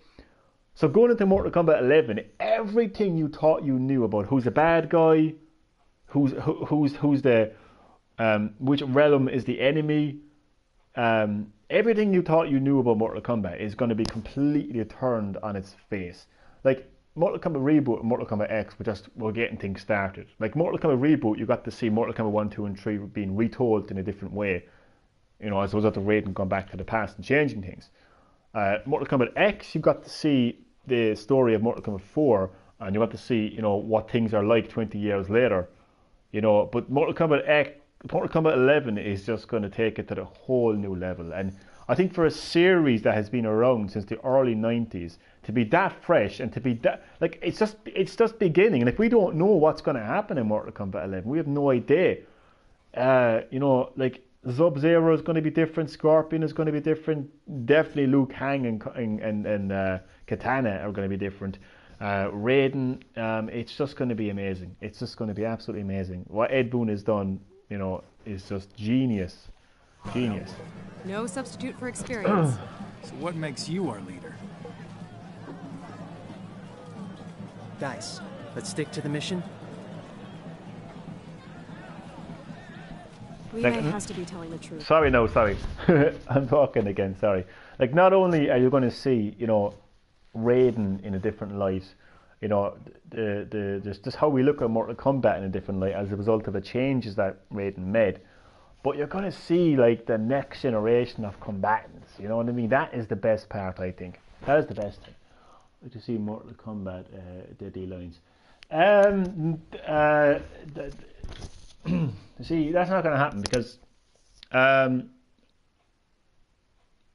suppose the Mortal Kombat Deadly Alliance remaster or remake possibly, but the reason it's not going to happen is because, you see, it's not about rebooting specific games. You see, Ed Boon with Mortal Kombat 9, in fact, it's not even right to call it Mortal Kombat 9 because Mortal Kombat is Mortal Kombat. It's Mortal Kombat. It essentially acts as the first Mortal Kombat, the second Mortal Kombat, and the third Mortal Kombat. Ed Boon, the co-creator of Mortal Kombat, he's reasoning for rebooting the series at that specific time. It wasn't about rebooting a specific game in the series. It was about rebooting the overall series. So basically, the events of Deadly Alliance essentially never happened. The events of Deception essentially never happened, and obviously the events of Armageddon never happened. What you got to see in Mortal Kombat reboot on PS3 and 360 was essentially Mortal Kombat 1, 2, and 3. But obviously the events of those timelines completely changed. And at the start of Mortal Kombat X, you got to see the story of Mortal Kombat 4 again differently. So I don't think we're going to see a reboot of Mortal Kombat Deadly Alliance because that would complicate things a bit too much if they rebooted it and they changed certain things. Maybe we could see, I understand where you're coming from actually, maybe we could see, because the start, but the thing is this is 20 years later, so you got to keep that in mind, this is 20 years later.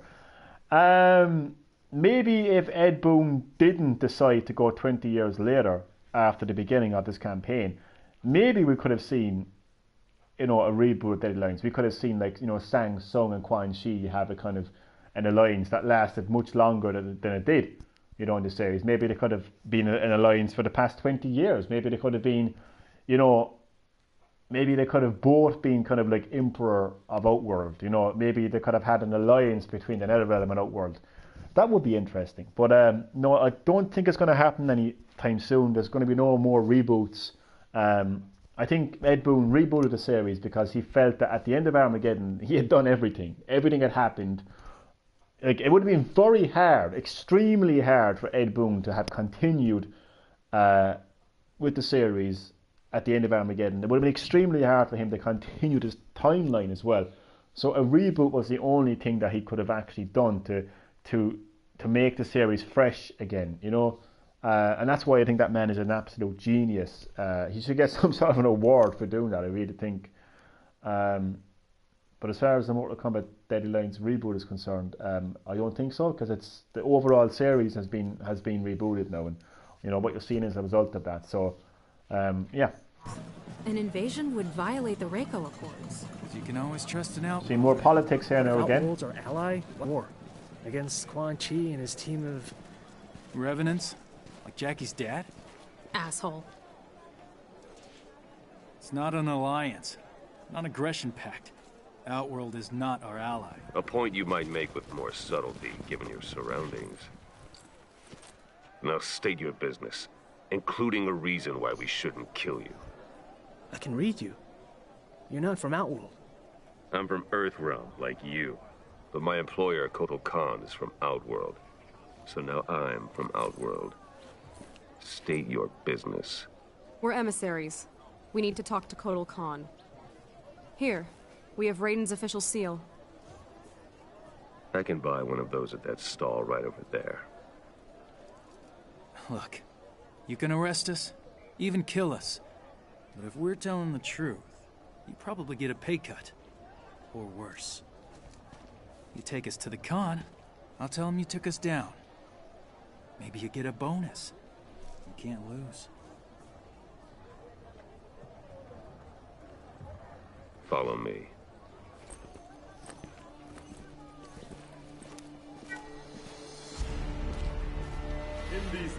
And here we see just how different life in Outworld is compared to life in Outrealm. To take without his leave is to steal from the hand of Kotal Khan himself. Therefore, having been found guilty of theft, you shall be put to death. I was hungry. Your sentence will be carried out immediately. Death? For petty theft?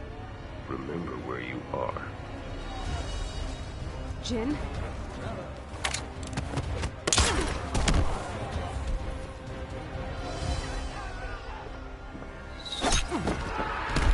So Jin decides to be the hero, which is going to be a mistake, really. This is how things are done in Outworld, Jin. Actually, can I just pause there a second, actually? It's that kind of mentality that leads to wars. I'm going way off track here. I'm moving away from video games now for a second, and Mortal Kombat for a second. But just what I saw there, that Pacific scene, I've seen that scene numerous times before because I've, completed this story like 4 times. But, when you go back and revisit it, stories and games, you kind of look at things differently. That Pacific scene there, I mean, they're in Outworld. It's not Earthrealm. It's not their land. It isn't their world. It's Outworld. And Outworld have their own ways of doing things, their own culture, their own beliefs, their own laws. The man stole. Their law against stealing is execution. The man has been executed, but Earthrealmers, obviously, it's not like that in Earthrealm. So they see that as wrong, so they intervene. I gotta save this man's life. They intervene. Now look what happens as a result of them intervening. Total war. The way Outworld look at it, who are you to intervene? Who are you to tell us how to live our lives? So let's incorporate that into real life. Let's look at the wars we see in the Middle East. How does those wars begin? Oh, this dictator executed rebel forces, or executed this guy because he has a different religion. Oh, that's so wrong. We got to go to that country right now and invade their country. We got to take down this dictator. We got to stop this dictator. And that kind of like, maybe if we just said to ourselves, you know what? It's got nothing to do with us. It's their land. It's their country. It's their beliefs. It's their religion. Maybe if we just left the world alone. Left people. ProChronicsVlogz. Hello, buddy. Thank you for checking out this episode of Green Herb Gaming. Playing a bit of Mortal Kombat X. Appreciate the like as well. I'm going all politics here now for a second. There was a scene there where we're in Outworld, so we're in a world that's away from Earth, away from Earthrealm. This guy had stolen food and was executed because that's the way it's done in Earth. But an Earthrealmer decided that was wrong and intervened, and now war is going to happen. I was just saying that in life, in general, come here, boy. Come here, boy. I was actually saying that the whole way through when I was playing the Scorpion. I kept on saying that. Man. Come here, boy. But yeah, in real life, maybe if we leave countries alone, like the way America and England and their allies look at it. Oh, we've got to go over to the Middle East. We've got to go over to Iraq to take down this dictator because we don't like how they do things. But maybe if we just left countries alone. If a country has their beliefs and their religion and their laws, let them do their own thing. I think if we just keep our noses out of other people's problems, then we'd be look what happens. Let's just watch. Let this scene do the speaking.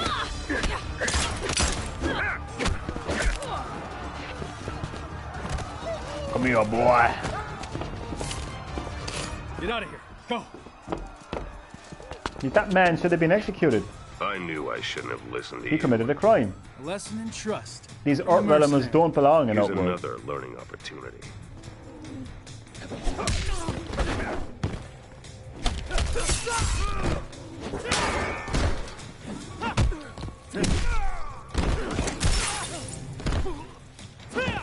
What's these guys' moves? I keep forgetting these moves.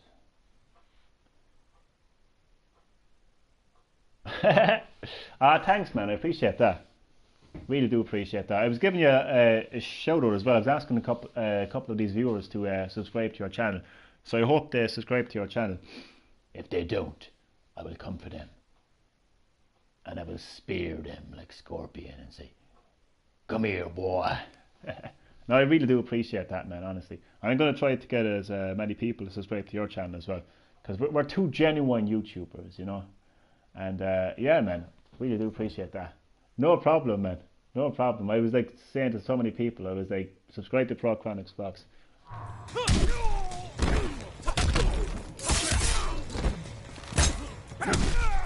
Keep forgetting this guy's movesets. I haven't played this game in so long. Oh, big boot to the head. Did you at least try? My favourite Mortal Kombat character would probably be up there with Scorpion and what you call it? Probably be up there with Scorpion and Raiden. Be cool, man. Yeah. I might give you a game later on. Actually, yeah. Might give you a game later on.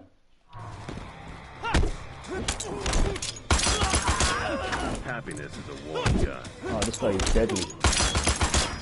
Smell the gun. Oh, these X-ray moves. Unreal.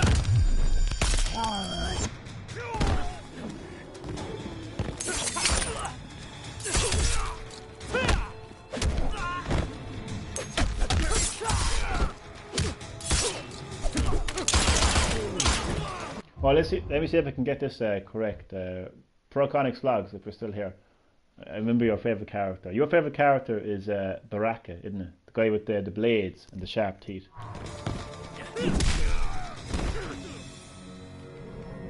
I think he makes an appearance actually soon. I'm a quick learner.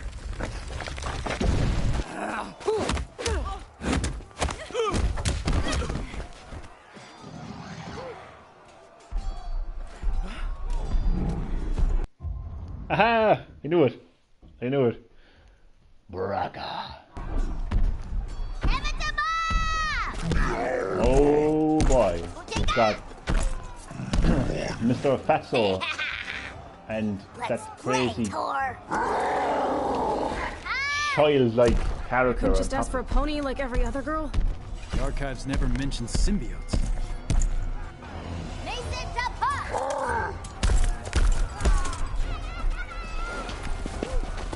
ProChronicsVlogz, can you know a cartoon? Oh shit, it's an old cartoon called Rugrats. Right? There's a character in Rugrats called damn it, I forget the name again. Phil and something anyway. Oh, definitely man, that bitch is on steroids, 100%. Steroid baby. It sounds like a character out of Rugrats.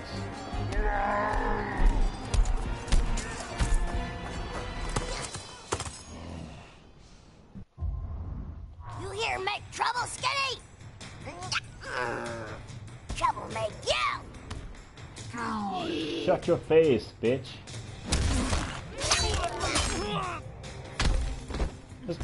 This fight is basically 2-on-1. It's not fair. Oh my god.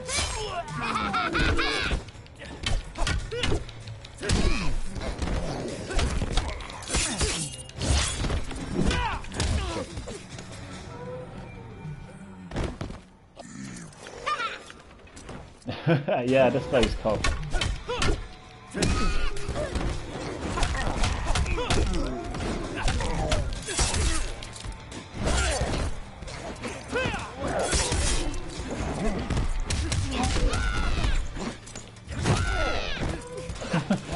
Oh my god.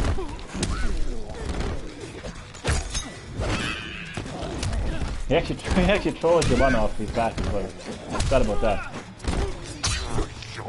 Oh my god.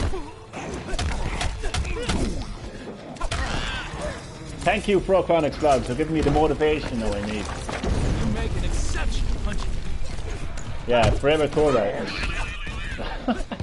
Crazy character, right?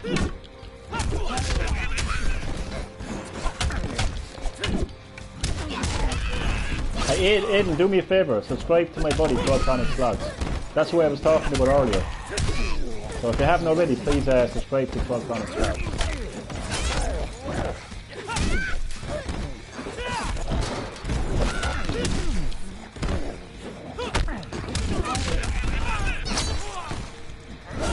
Oh no! Adios, Fatso. Ah, cool man, cool. Thanks. Love to learn more about you. Too bad you're insane. I think we're all insane in this world. You guys all right? Come here, boy.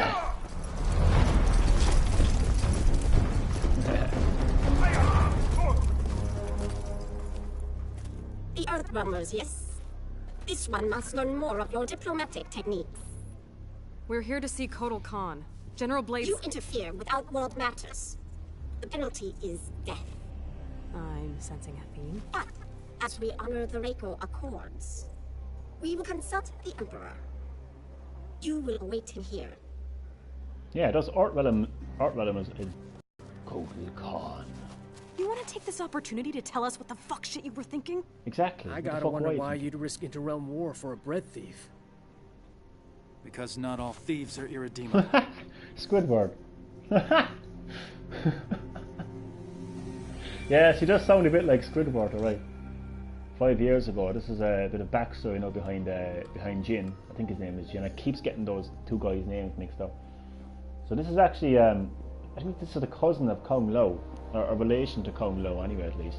Kung Lao, you know, being a member of the Shaolin, and also related to Liu Kang, the you know, champion of Mortal Kombat. Who brought Squidward? No, Squidward is sounds very like Devora. Yeah, he's a bit like Green Arrow, right?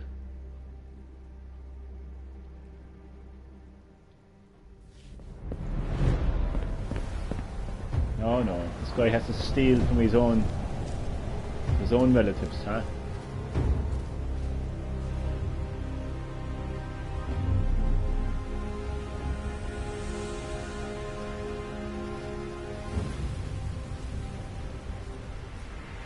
It has more sentimental than monetary. Oh, we're in trouble now, Jin. Nevertheless, I would prefer you did not steal it. It's a family heirloom, one that shouldn't have been given to you. Fire. Your family honored me with this memento of your cousin Lao. I think Raid is actually my favorite character. The death you caused! You made him fight Shao Kahn! And stood there while that bastard snapped his neck! You go too far, Kung Jin.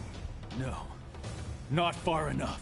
He's actually right though, because I was talking earlier about how Raiden went back in time to change, you know, change the future. But one of the sacrifices of preventing Armageddon was the fact that he actually did get Liu Kang killed. So he actually is responsible for the death of Liu Kang. So quiet.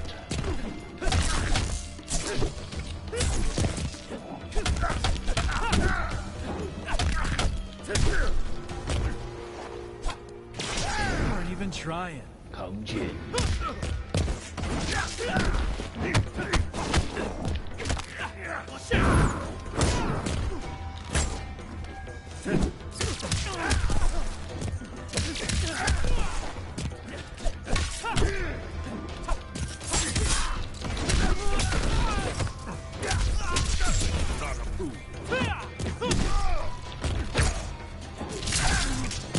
What moves do you have? I keep on doing the same move over and over again.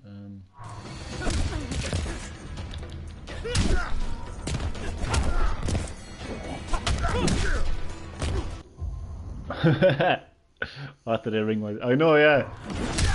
What did I bring myself into?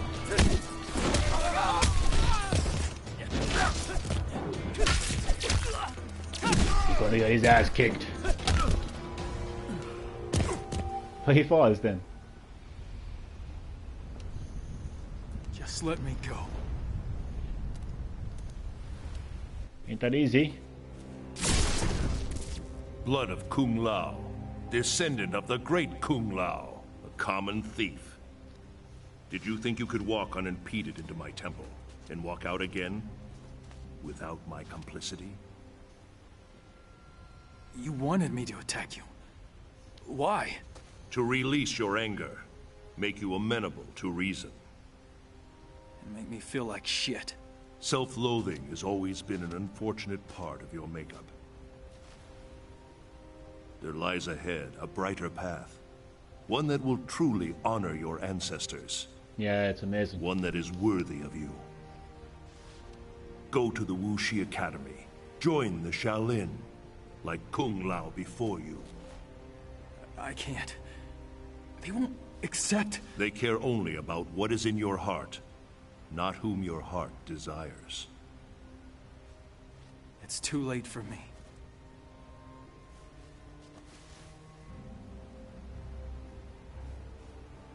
It is never too late, Kung Jin.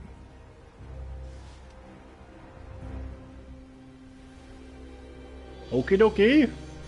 I'll be streaming for a long time. Refugees I'll be here for a while. See you later, buddy. Their exodus to Earthrealm was not known to me. I do know this. I invited no guests from Earthrealm. Certainly none who would disrupt the execution of justice. How do I know you are not allied with Mileena? Perhaps her newfound power has earned her new friends. Friends? No. No, we're not even sure that's Shinnok's amulet she has. She employs Shinnok's amulet against me. The very item Earthrealm swore would be safe in its care. When Outworld was offered no participation. We were under attack, not Outworld. Kotal Khan, the fire that burns the sun. We are here because we share your concerns about the missing item. We intend no ill against your rule. At least one Earthrealmer can forge words like silver. But I recall an Earthrealm expression. There is more honor among thieves than diplomats. I've had the questionable fortune to be both, Emperor. But I'm telling you the truth.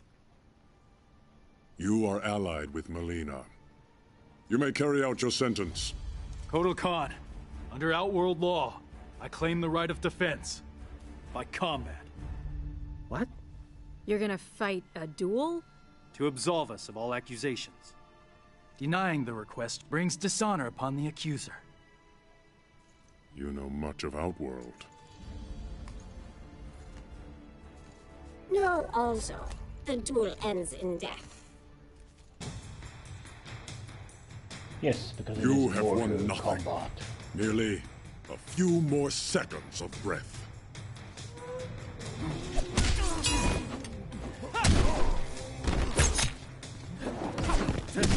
I really think that Jin should have kept his nose out of Outworld's business. In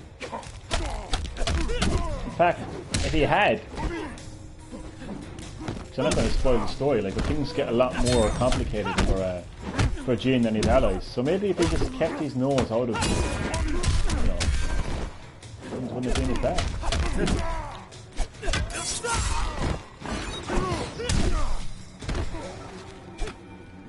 Still glad you were born?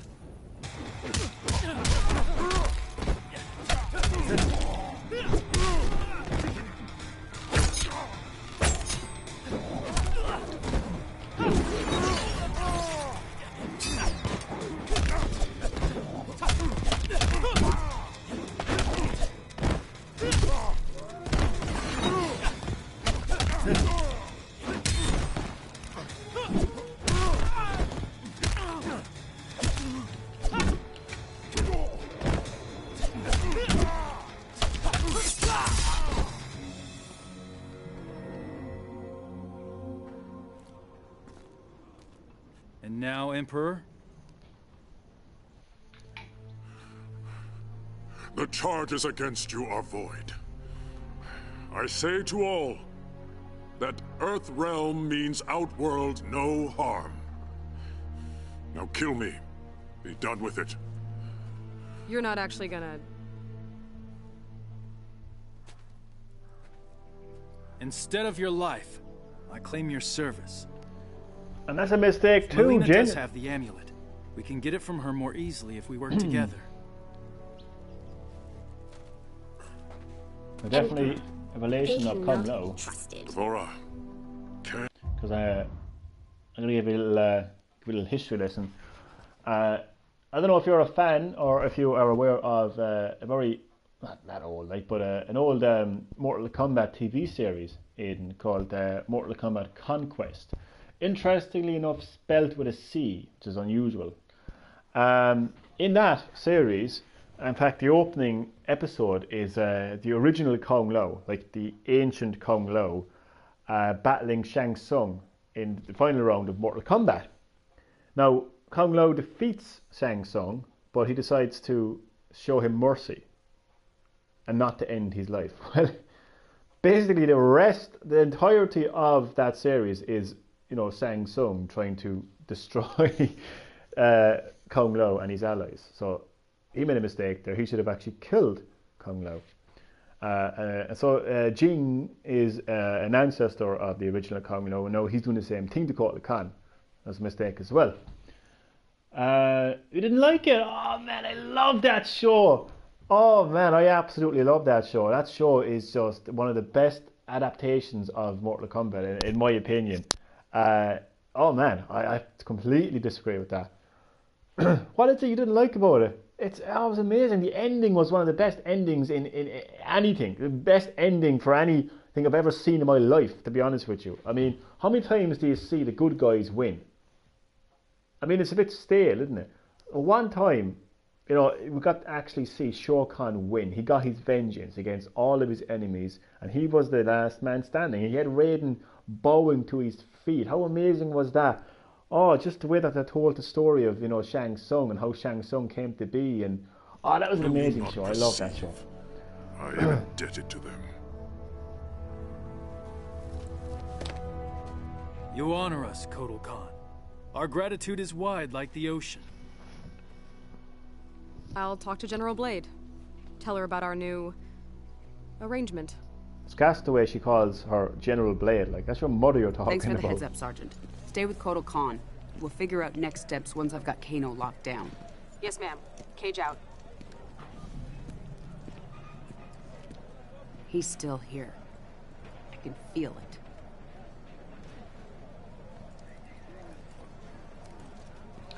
I think it'd be interesting in Mortal Kombat 11 if the reason I didn't like it was because it was okay, I didn't find that confusion. It was basically Kung Lao. It's basically a story of vengeance, basically. Like, Shao Kahn wants to invade Earthrealm. Shang Tsung was going to be the one who was going to make that happen by defeating Kung Lao. However, Kung Lao defeated Shang Tsung. So Shao Kahn is pissed with Shang Tsung. Shang Tsung is pissed with Kung Lao. Every episode is different. Like, every episode acts as its own episode, but the main story really is Shang Tsung trying to make his way out of the Cobalt mines where Shao Kahn sent him to as punishment. And overall, Shao Kahn, trying to find a way to invade Earthrealm. And it's all this one big massive scheme that all plays out in the end episode. Because Shao Kahn, the moment where Shao Kahn, I don't know if you saw the ending, but the moment where Shao Kahn, has Raiden on his, well, it's actually Shao Kahn on the floor, but Raiden is saying, "Go back to Outworld." And then Shao Kahn turns around and says, "You're already in Outworld." And he starts laughing. It's just amazing. Like, I mean, I don't know, maybe you're not a fan of, seeing the bad guys win, but I think it's different. It's different to see the bad guys win for a change, because it's just not something that the viewer is used to. We're used to seeing the bad guys lose. All the comic book movies, you see the good guys win, the good guys win, the good guys win. You go home feeling happy. Wow, this is an amazing movie. But when the bad guy wins, it's like you have been personally affected. It's like, whoa, my God, what's going to happen to Raiden? Like, Kung Lao is dead. Whoa. Raiden's on his knees, to Shao Kahn. What's going to happen? Like, it's just, I just thought it was amazing. One of the north perimeter. That's one of Kano's neckties. Inform Li Mei. Tell her we're investigating. If I could, I would rewatch it though. It's actually quite a hard DVD to find. I've been looking for the actual complete collection for a long time. I've had no luck. You can get like various episodes of it, right? But even on YouTube, it's actually hard to find. I've only been able to find a couple of very low quality episodes, but the ending is up there, right? I would recommend checking out the ending, to be honest with you. Again, it's just the ending really is the best part of it, like, you know what I mean? It just all comes together. Like. Raiden, what'd you find? Shinnok's amulet has been stolen, replaced by an exquisite duplicate. Damn it. Something is wrong. I will speak to you once I... Raiden? Raiden! Lieutenant, I need you to take a team to Fort Charles. Check in with Raiden and report back. What's going on? What's your update from Colonel Flagg? He said, "Why are you bothering me?" And I said, "Because my ex-wife is a pain in it." Where are you going? You can't just walk away. I'm in this too. Not my decision. Thank your buddy, Secretary Blake. This is what split us up in the first place. You disappear in your work. Never time for me and Cassie. I had responsibilities. Sorry you couldn't be the center of attention. There was a time when you cared more about your family than your job. General.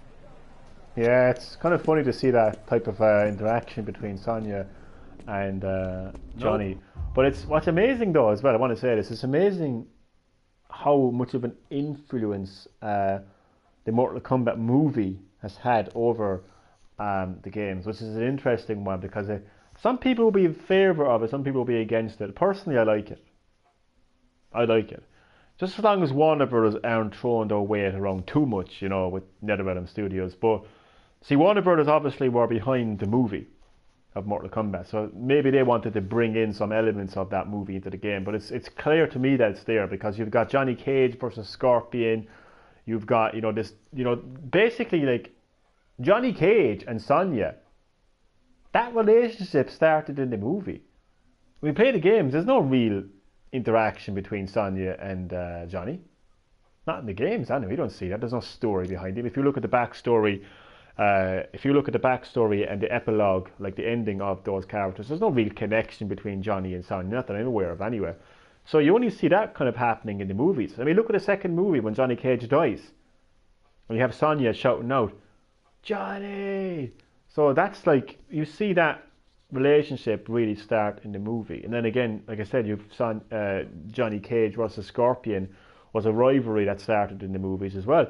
So the movies have had a massive influence over this campaign, I think, anyway.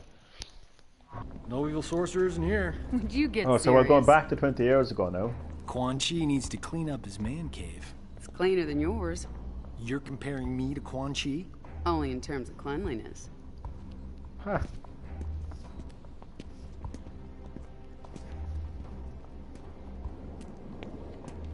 What's this? I wouldn't do that. Aw, come on. Where's your sense of adventure?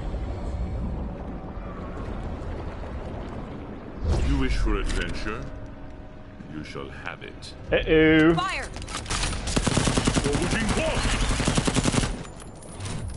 Oh, and also the concept of Sub-Zero and Scorpion being evil slaves to a sorcerer actually happened in the movie as well. Because Sub-Zero and Scorpion were both under the control of the sorcerer Shang Tsung in the movie. So I'm guessing there's a lot of like Warner Brothers executives that must have kind of like, you know, been lurking around the offices at NetherRealm Studios saying, "Hey, we think this would be cool." And of course, like if you're a developer and you've got a publisher telling you what to do, you don't really have a choice in the matter, really, do you? I am playing Mortal Kombat X, right? Ha! Crazy. Well, how are you managing to do that? So you're watching the stream on your phone and playing this. That's cool. I have no need of your soldiers, but you and Mr. Cage will serve me well once you are dead.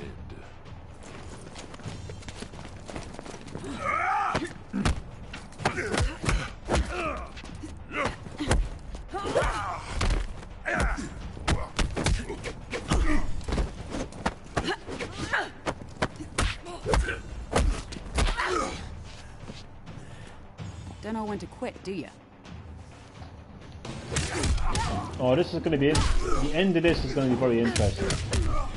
So this is another example of the amount of changes that have been made to the to the Mortal Kombat past that will affect the future.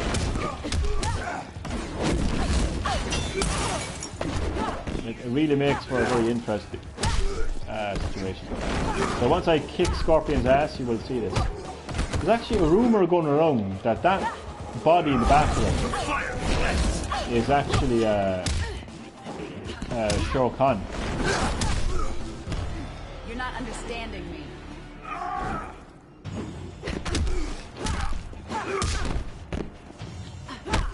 A lot of people believe that Shao Kahn is going to be like a slave of Quan Chi, and that Quan Chi is being kind of keeping him in this kind of like pit. So if I actually pause that for a while, yeah, I can't see it properly, pause it. No, I've seen a video about it. Apparently there's a hole in his chest that would be kind of connected to what happened to Shao Kahn at the end of the events of Mortal Kombat 2.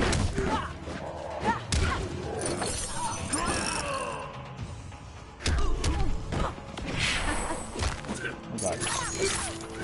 I grow tired of this.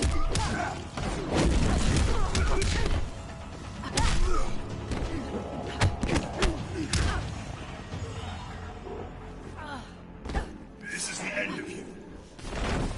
No, it's the end of you.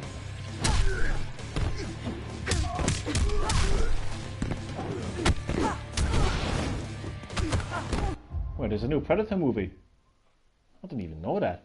They've after, I don't know, they're after... I don't like when movies get remade too much or rebooted too much. I feel like there's been a lot of, versions of Predator, I don't know if I'll see it, to be honest with you. I don't know. I know Marvel do it way too much, you know what I mean, remaking things and stuff. I just don't know how many versions of Predator I'm going to be seeing like in my lifetime.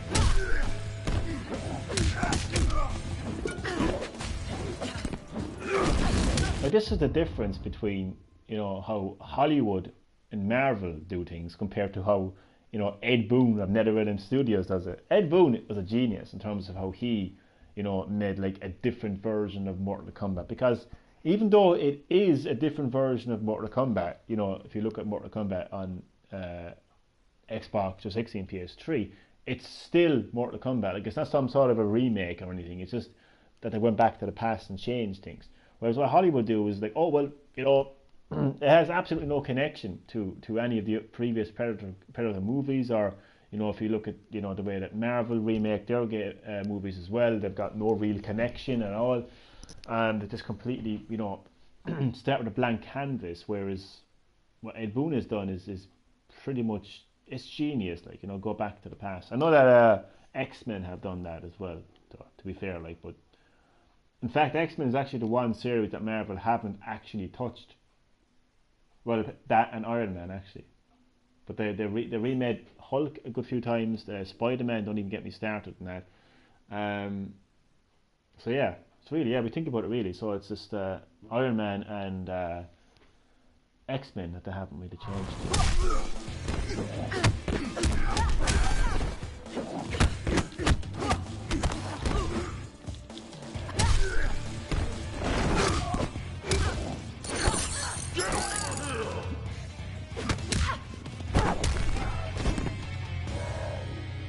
I think I gotta fight a couple of more not as tough as you look.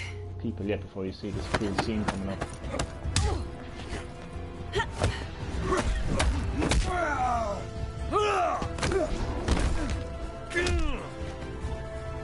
Hello again, Hamino Games. I subscribe to you as well, by the way, just to let you know. I subscribe to you. So.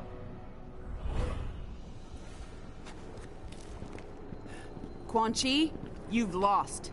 A delay, Miss Blade. The inevitable still beckons. Quan Chi looks so old in this game. And this is 20 years ago. That's strange.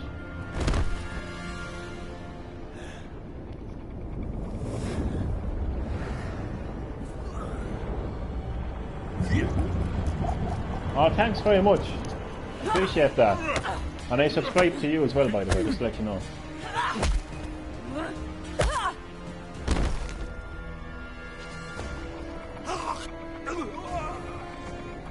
You won't be dead. Hello again, Gumball. Gumball Dorn. I subscribe to your channel as well.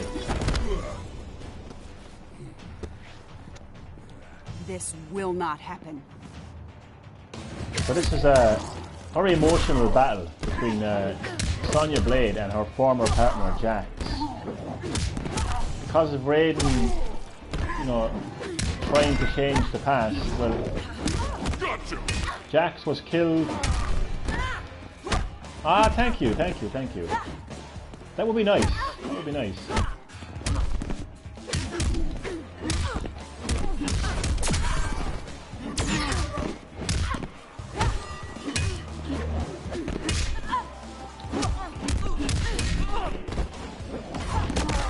Oh no. Jax, you got me. Get some.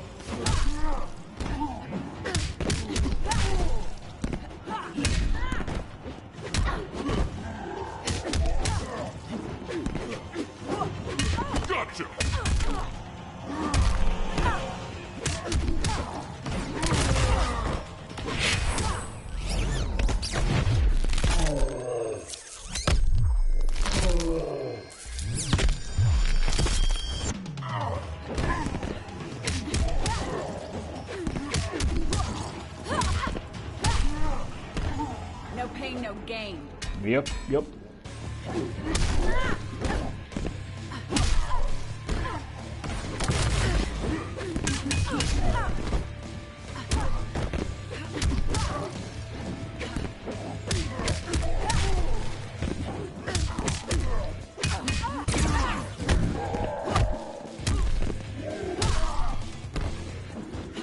Oh, really?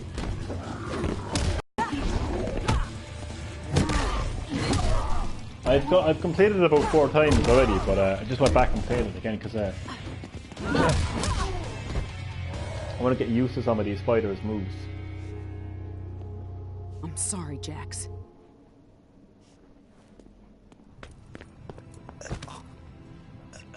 I'll get you out of here. You'll be fine. Don't know. Blood's supposed to be on the inside. Uh-oh. Raiden. I must reverse his spell. Ata, Romeleko, Esaltika, Arventika. Ata, Romeleko. It's working. Essensalta, Ba, Penta. You cannot save him.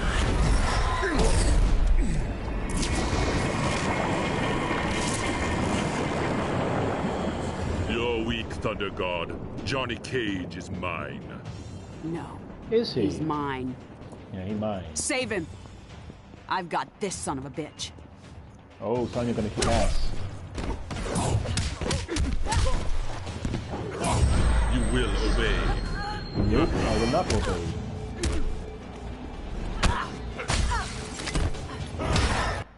Okay, what is our move?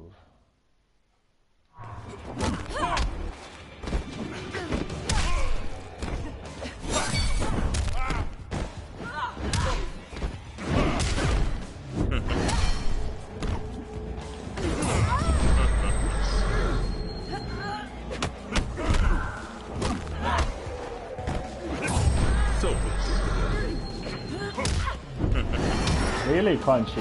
Did you predict that? No pain, no gain.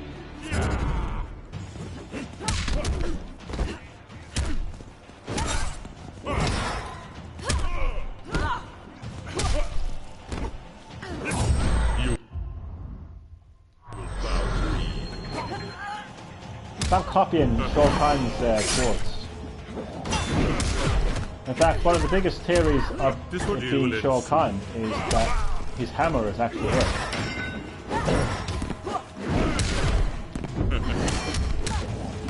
I really think they're going to bring Shao Kahn back in the next Mortal Kombat game and make him the main villain, because I know, like in the original Mortal Kombat, he is the villain, but I just think that Shao Kahn is just one of the most iconic bosses, really. Like, you know, he's Shao Kahn, Emperor of Outworld. You know, like he's just, you know, I don't know, he's just a better villain, really, in my opinion.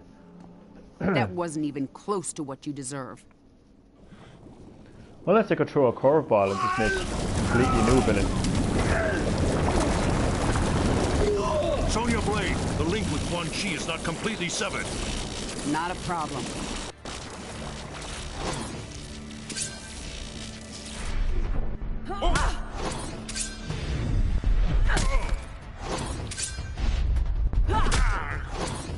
Quan Chi getting his ass kicked by a lady.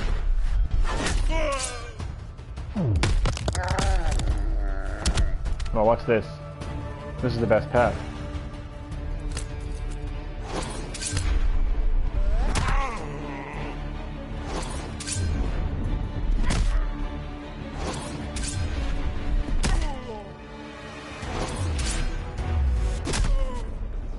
Oh, this is the best path. Where is that? Oh boy. Oh god.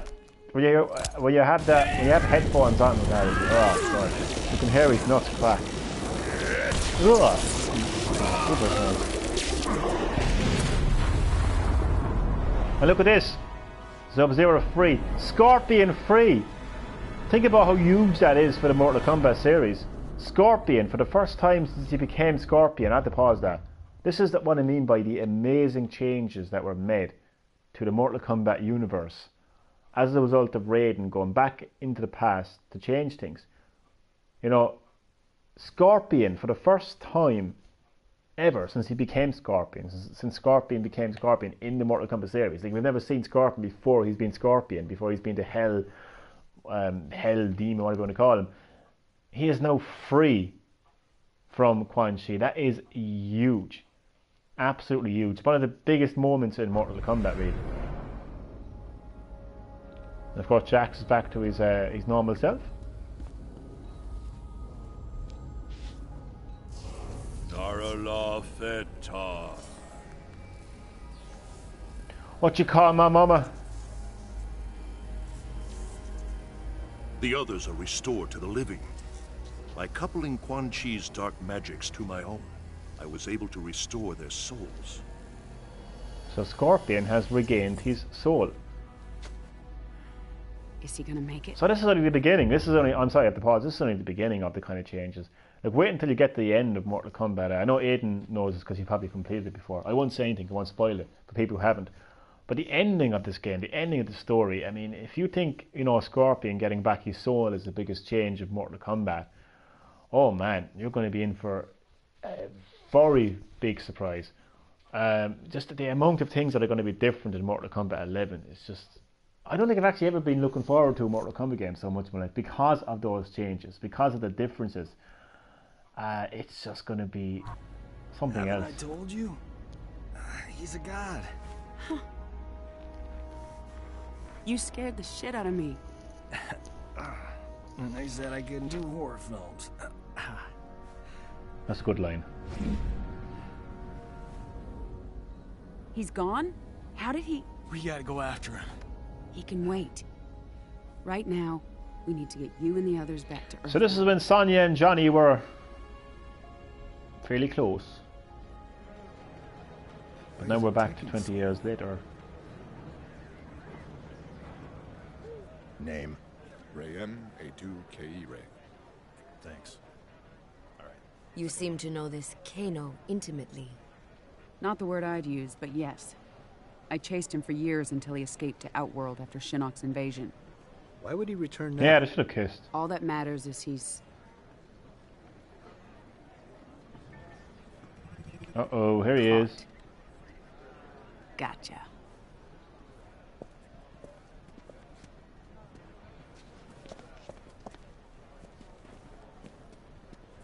Are you lost?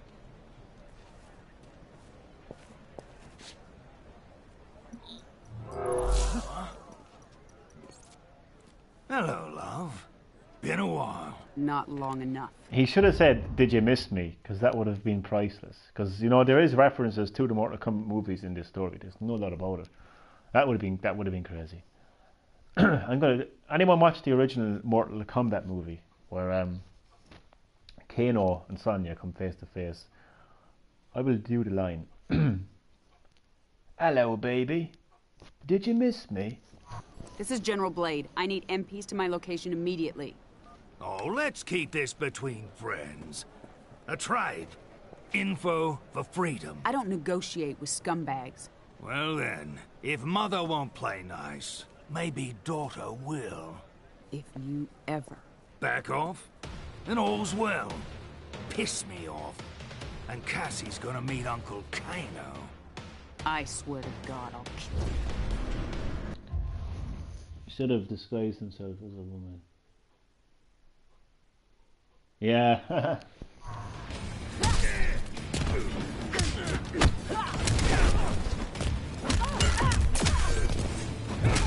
Kano, you're gonna get your ass kicked.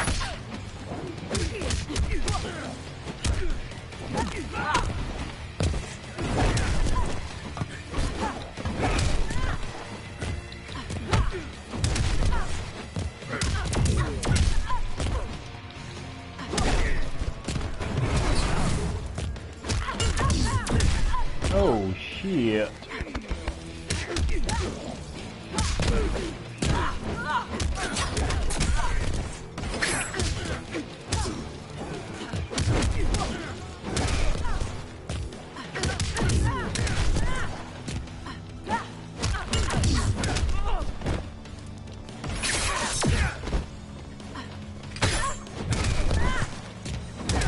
Damn it, I want to pick up that stick. Oh, fuck.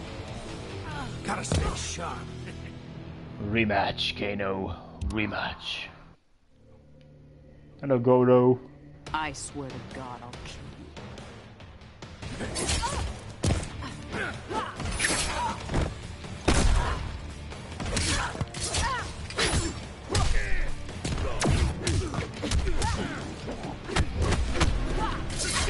Actually, they're bringing out a new Mortal Kombat movie as well, and the last official information that we got from the game, or from the movie, I don't know if it was the last information we got, but apparently, what's his face is going to be in it? Christopher Lambert. Now, I don't know if he said he's reprising his role of Raiden, but it wouldn't really make any sense if they brought him back and he wasn't.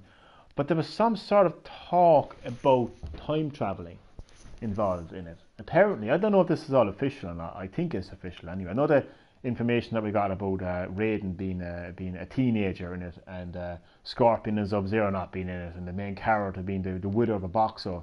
That's been proven as bullshit by Ed Boon himself. So when Ed Boon says it's bullshit, it's bullshit. So I'm really intrigued now by this time traveling aspect to it.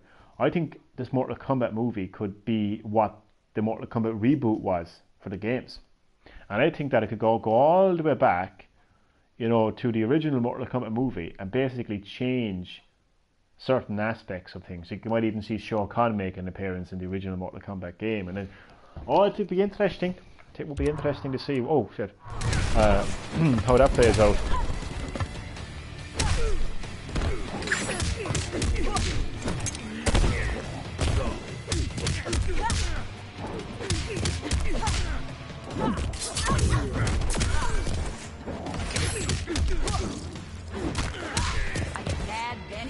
No pain, no gain. No pain, no gain, bitch.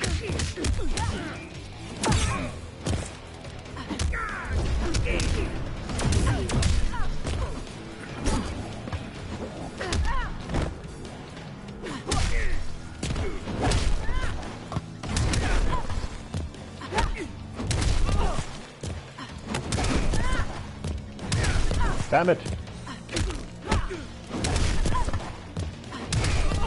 Kano, stop! Oh, fuck that. Spamming me.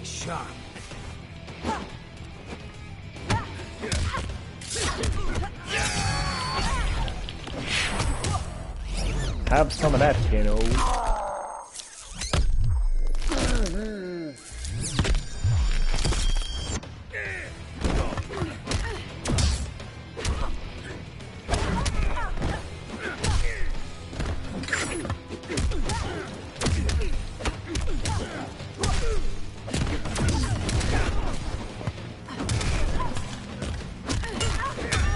the hell?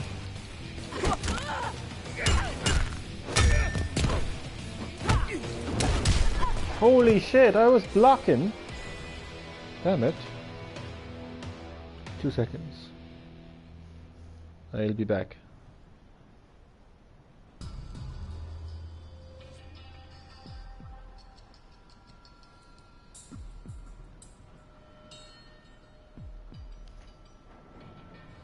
Hello, Mindpex Gaming. How are you? Playing some Mortal Kombat X story mode.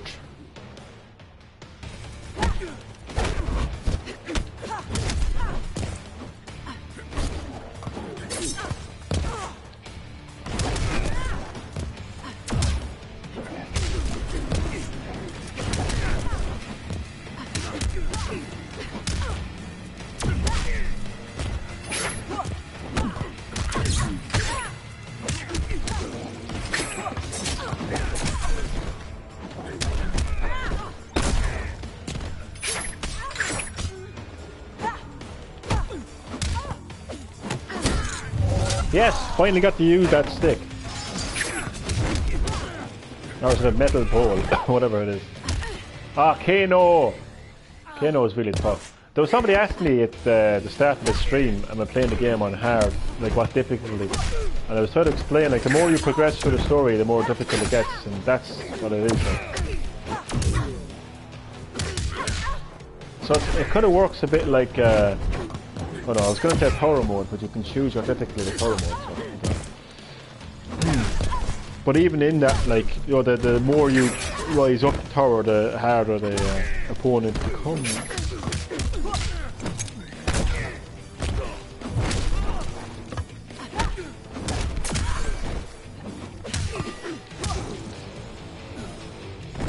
As you were. As you were. Oh. You know, I'd love to see a Shang Tsung in Mortal Kombat 11, but designed like Shang Tsung in Mortal Kombat Conquest. I really like that look. Now, I know it's kind of similar to the look of Shang Tsung, you know, in Mortal Kombat 2 and 3. You know, like kind of the younger kind of Shang Tsung look. But I don't know, there's something about the look of Shang Tsung in Mortal Kombat Conquest I like. I'm just thinking of Mortal Kombat X or 11 on my head, like, you know, what they could do with it. Maybe they could go all out and make Shang Tsung the big guy again, you know. Maybe he can hold, you know, restart the Mortal Kombat tournament, because, you know, things have gotten a bit kind of hectic at the end of Mortal Kombat 11. I'm not going to spoil anything, but basically there needs to be some sort of structure put in place, you know. So maybe bringing back the original concept of, you know, Mortal Kombat.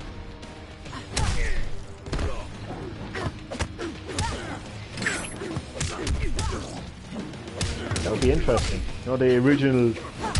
Because it's been a long time since the actual Mortal Kombat tournament.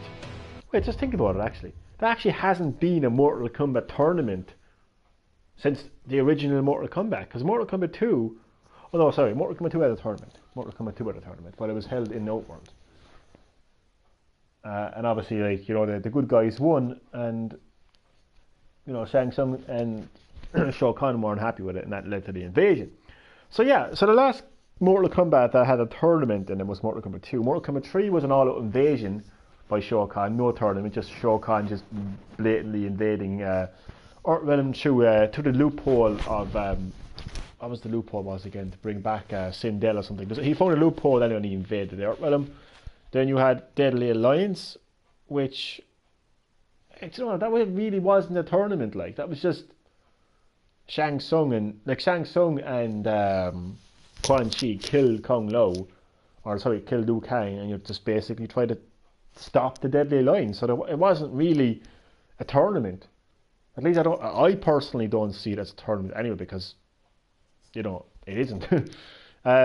Deception then was the resurrection of the original Emperor of Outworld, Unaga. And basically just trying to prevent the threat of Unaga. And then Armageddon was just all out Armageddon. So really, like the last Mortal Kombat game that actually had a tournament in it was Mortal Kombat 2. So I'd like to see Mortal Kombat 11 return to the concept of, look, this is a tournament, and if you win this tournament, your realm is protected. If you lose this tournament, then your realm is either invaded or destroyed, or something happens. And something's up for grabs anyway. Like, do you know what I mean? I'd like to see that back. I'd like to see that returned. You know, I really would. Just knowing that you're actually taking part in the tournament as opposed to just fighting the bad guy. You know? No, I'm not done with you. Yeah, I'm done with you.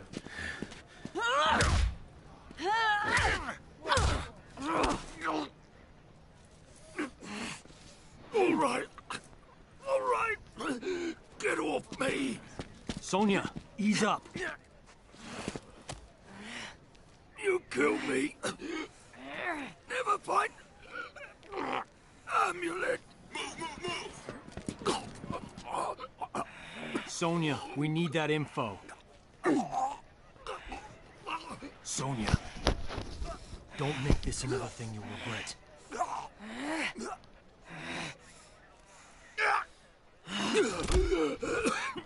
Sonya really wants to kill Kano. Talk. The Kwatan jungle, with at least 2 divisions of Tarkatans. They're on the move constantly to avoid detection. That's not far. Maybe 200 kilometers. You know what to do. Yes, ma'am. Good luck.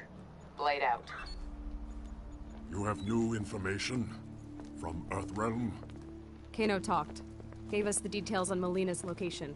She has the amulet, but she's got a lot of protection. We will strike immediately. Perhaps a two-pronged approach. The army will engage Melina, distract her, while this one retrieves the amulet. Not alone. This one's coming with. Stealth is of the essence. Did you not hear me? You may assist in the main strike. Laura, we will grant their request, and I will finally be rid of Melina.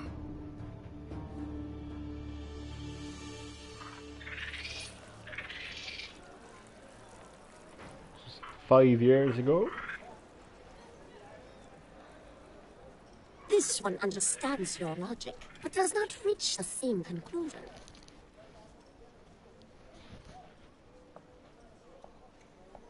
Like others, this one is not pleased with Melina as Khan, but it is not clear your crew will succeed. That is why I invited our Zaterran friend. Listen and join us. I know things about Melina. Her troubled rule will fall in the telling and pave the way for Guatal. What would you know that... Oh shit. Ah, there they are. 3 of your fellow counselors, whispering like handmaidens. About what, I wonder? If only you would hear our counsel. As war with Netherrealm looms, I have urged detente with Earthrealm. And I've told you I would sooner die than treat with my father's murderers! You refuse practical solutions to credible threats. You endanger the realm. And sedition does not? Speak your last, before I have your tongue. You are not Shao Kahn's true heir. She is a construct, formed in Shang Tsung's flesh pits. I saw this. Your best claim to the throne is moot. How dare you! I succeed Shao Kahn by his decree! Succeed him you have, but Outworld demands new leadership. From you, Archtech fool. Kill him! I know, yeah. This one serves Melina no longer! You will defend your Empress! Our creator Shao Kahn is dead. We will serve whom we choose.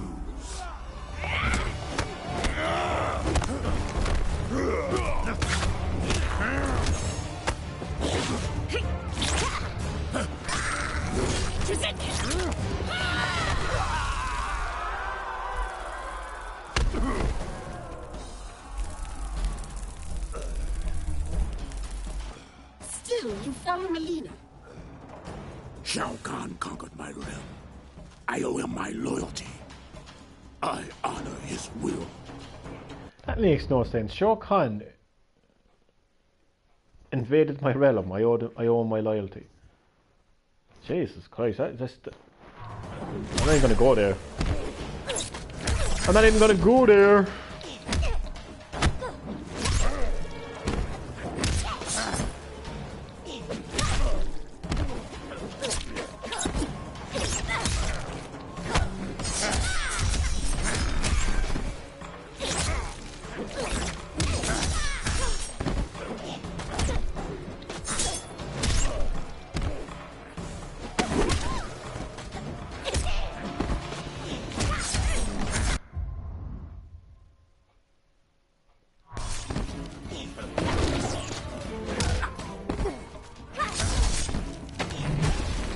Ouch!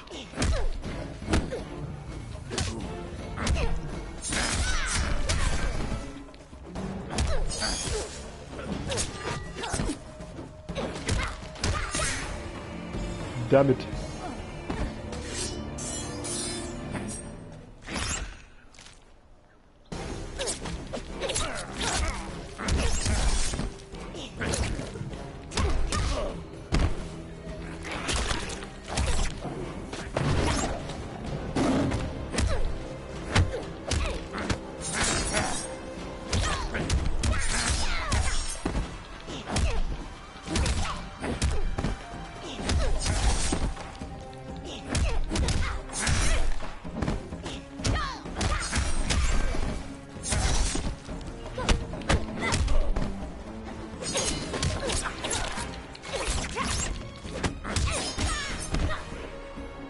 Damn it.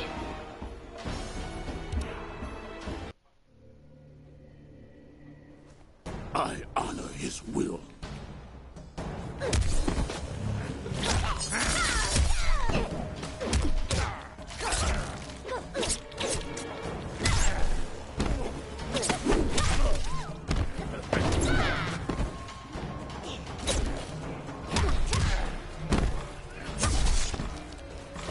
Oh, thank you. Thank you, my Impex. Appreciate that.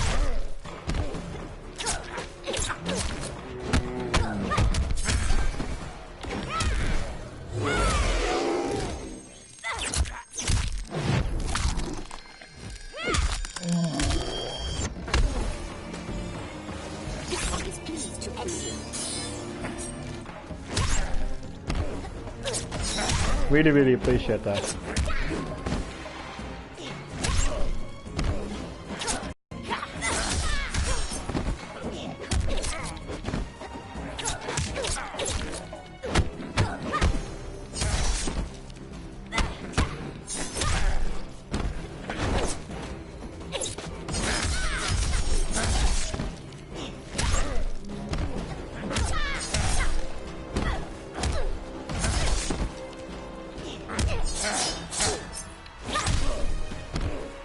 Goodbye, Baraka.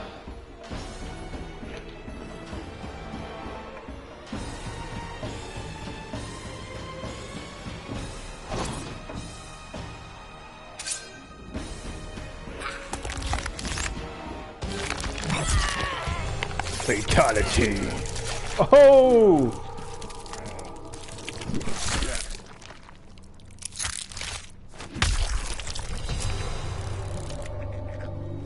Baraka is dead.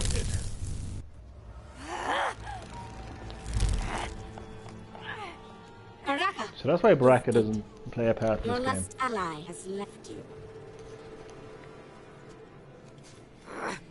Take her away.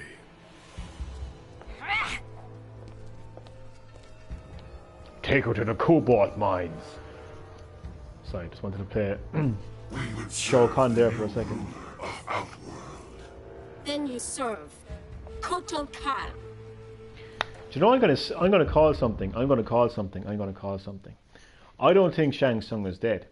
I think Shang Tsung has been in this game the whole time, disguised as somebody. I think it's Reptile. I think he's disguised as Reptile.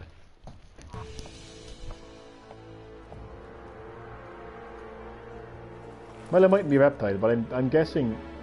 That's what I think. Anyway, that's my theory. Shang Tsung has been in the game the whole time, just in disguise.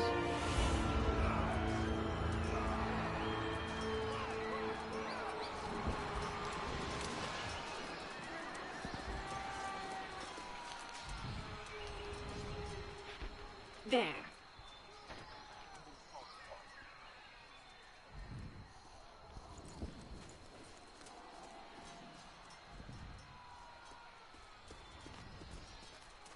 Here to surrender, traitor? You speak of treason. This one knows you desire the throne. Why serve Melina? I advise her. Stealing the amulet was my genius. It kills her a bit each time she uses it. As both sides diminish, you fill the void. Exactly my plan.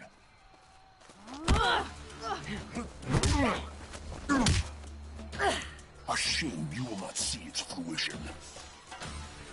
Shut your mouth, Rain.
Hey! Stop it.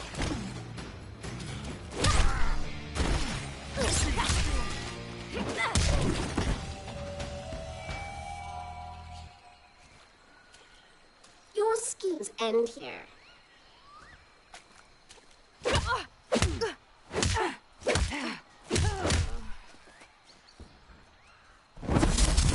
Leaving without your friend, Devora? Your people believe we avoided your island out of respect for your solitary nature. We just didn't like you. The Kaitin do prefer solitude, which I will achieve momentarily.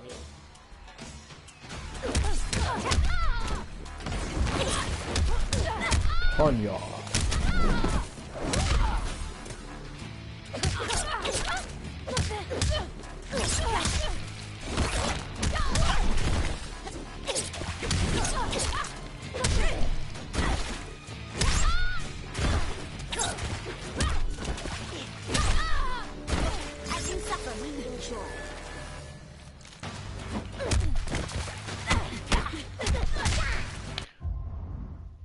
Wait, as you suffer, we enjoy.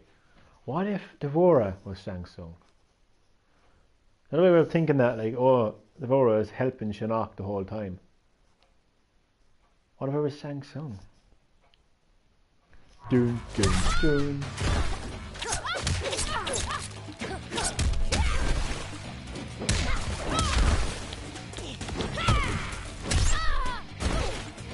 Oh shit, I might have spoiled the story a little bit there. But it's all come out soon enough anyway, so it's fine.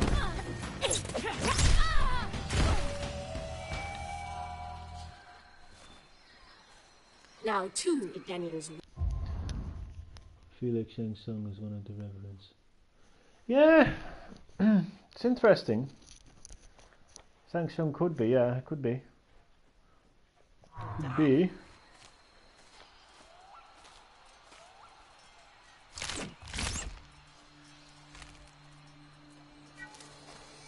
I know you said you weren't friends, but you're not killing them. Head's fine, by the way. Very well. Let us go. Oh, I think it's Devora, I really do. Step aside.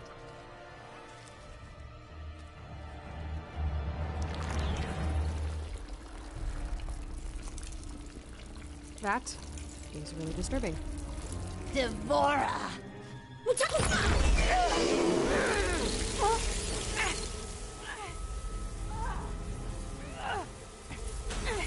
This one knew you would not stray far from the amulet. You took my throne. Now you wish to steal my means of reclaiming it? Neither was meant for you. Who are you to say? I will take something of yours. Your life!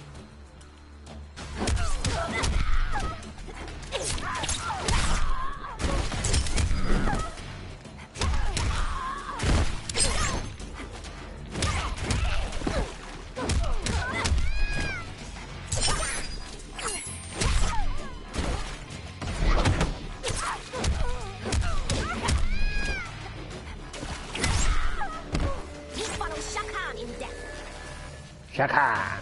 Look what she says, Shakan. Shakan!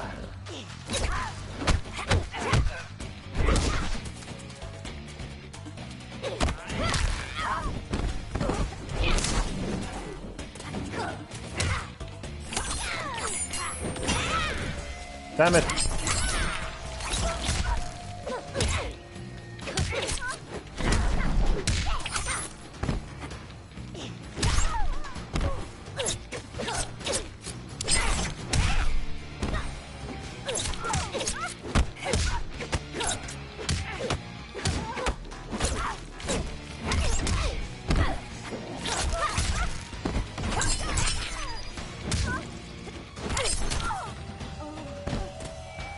Bow to me. This one will enjoy your death.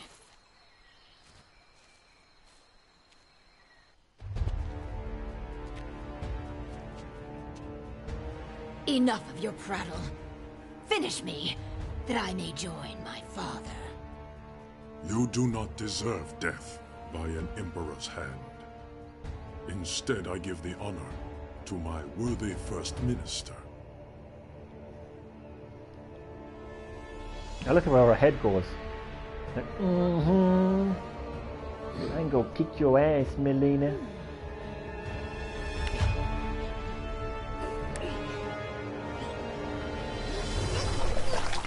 Oh God.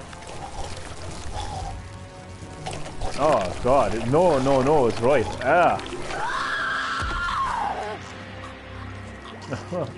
That is like, that's some serious, like, hardcore porno or shit right there, like, Jesus. And she's still like, bitch, regret you mess with me. The rebellion is over. Good for now. Well, thanks for that. I know I'll never eat again. With your leave, we're gonna head back to speaking of eating, sorry, I may have to end this stream very shortly. I don't know when, but very shortly, because I have to get some food on my own. Because it takes a lot more than that to turn me off my food. Put the amulet back where it belongs. Cassie Cage. What the hell are you doing? See, this is what happens. This is what happens. Jin. See, if you hadn't gotten your Earth Realm nose involved in Outworld's affairs and let them be, then you wouldn't have found yourself in this situation. Thanks very much. That really means a lot. that's warmed my heart now, Aiden. Honestly, it actually has. I like that. You see, this is why I like to go on YouTube. This is why I set up my gaming YouTube channel. You know, share my love of video games, my passion of video games with people. That really means a lot. I really appreciate that. And you know what? You're more than welcome. And I'm not going to go yet. I'm going to go very shortly, but I'm not going to go yet. And geez, I look forward to seeing you in more of my streams. I really do appreciate that so much. But Jin is going to see now why he shouldn't have gotten himself involved in Outrealm's affairs. Cannot be trusted to protect the amulet. It will remain with me. The Reiko Accords require the that Accords no longer concern me, but you may prove useful when Raiden comes for this.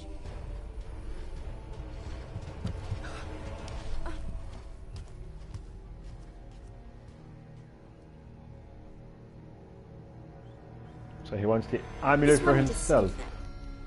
The amulet is in Kotal Khan's possession. You can retrieve it. He trusts no one else to transport it. Keeping you close to the Outworld throne these many years has proven most fortuitous, Devora.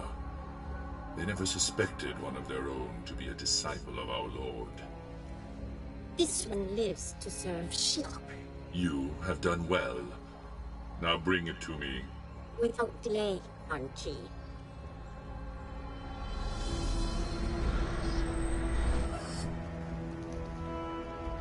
Have a look at this scene here.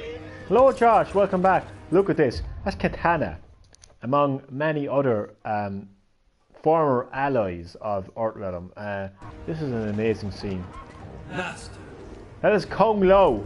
What news? Calling Quan Chi Master. Right beside Liu Kang. This is Liu Kang here. This is what happened, Liu Kang. Raiden went back to the past to try to save the world. Instead, he completely fucked up. He got Kung Lao and Liu Kang dead, and this is as a result of it. It's just, whoa. Shinnok will soon be freed. We make for my fortress. Like, if that doesn't freshen up the Mortal Kombat series, I don't think anything will. Not that it needed to be freshened up anyway, to be honest with you, like, you know, but like, I think Ed Boon is like future-proof Mortal Kombat, like, you know, like, he's prevented it from becoming stale. Like, there's a lot of games that, you know, that have become stale. Call of Duty. But, you know, Ed Boon has future-proofed his series by doing this. You know, he's one step ahead. Like, Mortal Kombat was never a stale series, ever. But what he has actually done by doing this, by, you know, rebooting the series and adding in all these new elements, is he's made sure that the series would never become stale. I mean, like, he has basically wrote himself, you know, like, not wrote himself, but he has basically at least five games ahead of him, you know, because of the decision to make. I mean, the material he now has to work with, Kung Lao being a bad guy, like, along with Katana, the concept of somebody becoming Quan Chi's slave. You know, anybody can become Quan Chi's slave. Now, it changes everything. It just, like, there's at least 5 more Mortal Kombat games in the pipe. 2 products.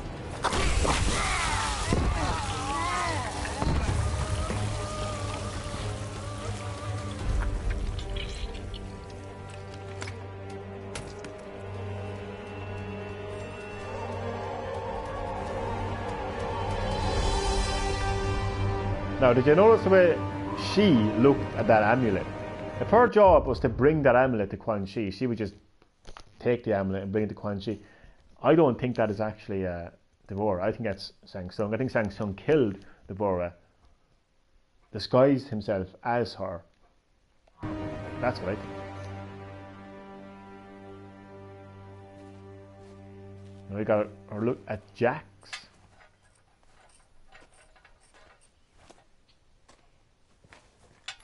Your wife told me I'd find you in here. You and Vera have a nice chat? Always. Is that a national? I haven't seen one this... You didn't come here to discuss farm implements. All right. I'll cut to the chase. I need your help. My help? I know. I don't have any right to... You knew what I wanted. Jackie volunteered. She came to me. I know. Listen, I get why you didn't want Jackie joining SF. Why you retired. I mean, if I had to live with memories of being one of Quan Chi's thugs, I would have eaten a gun a long time ago. Well, you know Vera. She never would have allowed that. So what is it you need help with? The Outworld refugees? Worse. Shinnok's amulet. Melina has it. Damn. And we've gotten word from Serena that Quan Chi has resurfaced in the Netherrealm. He shows his face after 25 years, just as Shinnok's amulet is in play. That's not a coincidence. That's why I need you. Your Quan Chi expertise.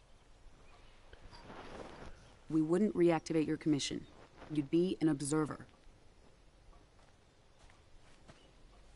Cage. Jax. What is it? Just wanted to see if maybe... You could help close the cell? Yeah, because that worked out so well last time. Can't blame a guy for trying. We need you, Jax. Help me capture Quan Chi.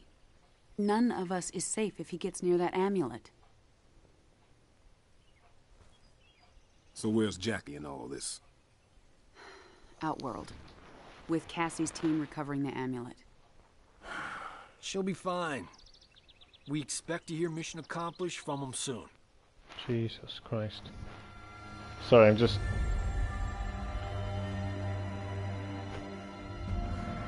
slightly distracted now. All I can say is time is a strange fucking thing.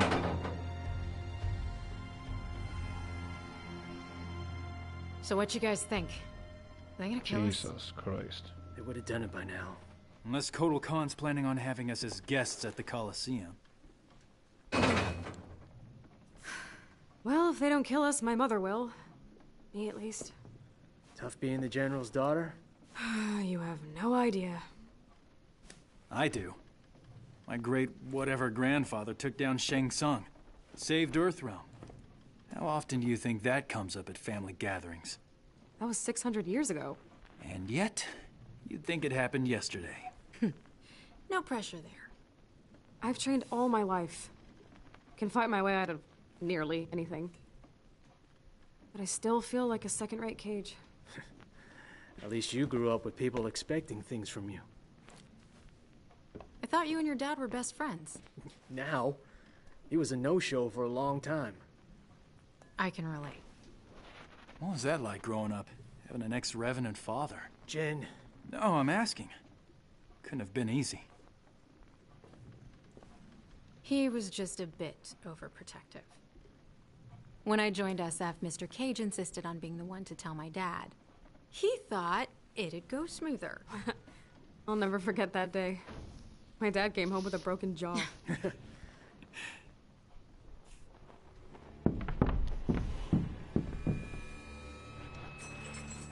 All right, I got this. You've got what exactly? Trust me.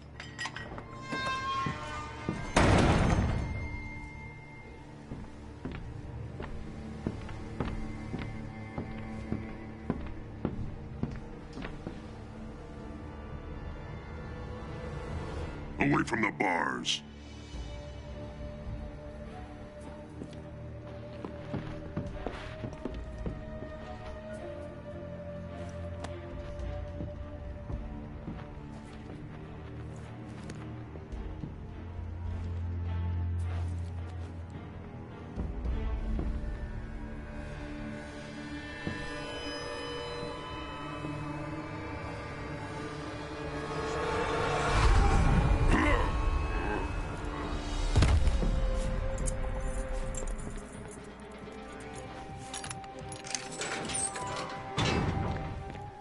How'd you do that?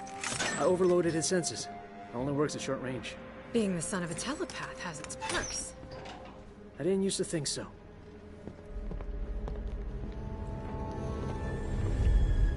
Okay, we're coming close now to the end of this episode. Green Herb Gaming, but 5 years ago.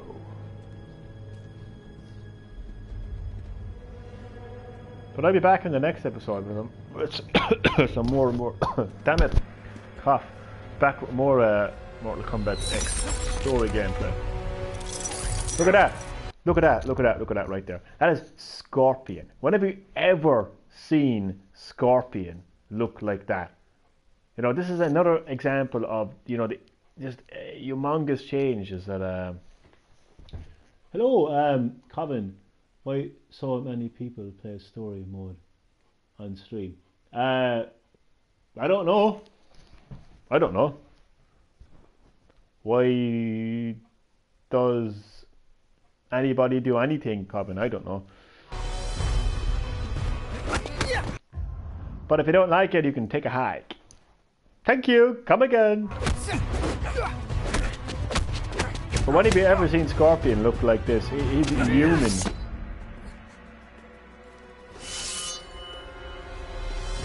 And this is what you can look forward to in the future of the Mortal Kombat series. Like we've seen Scorpion look like Scorpion, you know, from Mortal Kombat 1 all the way up to Mortal Kombat Reboot. You know, we've seen Liu Kang as the good guy, you know, ever since he debuted in the series. But now we're in a situation where Scorpion is human. We get to see his human side. We get to see the next generation of combatants. And we get to see things like Liu Kang being a bad guy. This is what I mean by, like, Mortal Kombat is set up for the future. You know, instead of, you know, streaming, you know, a stale game like Call of Duty, you know, the day of release. You know, so I'd rather play this quality game or a quality story 3 years later than go anywhere near a stale piece of shit called Call of Duty.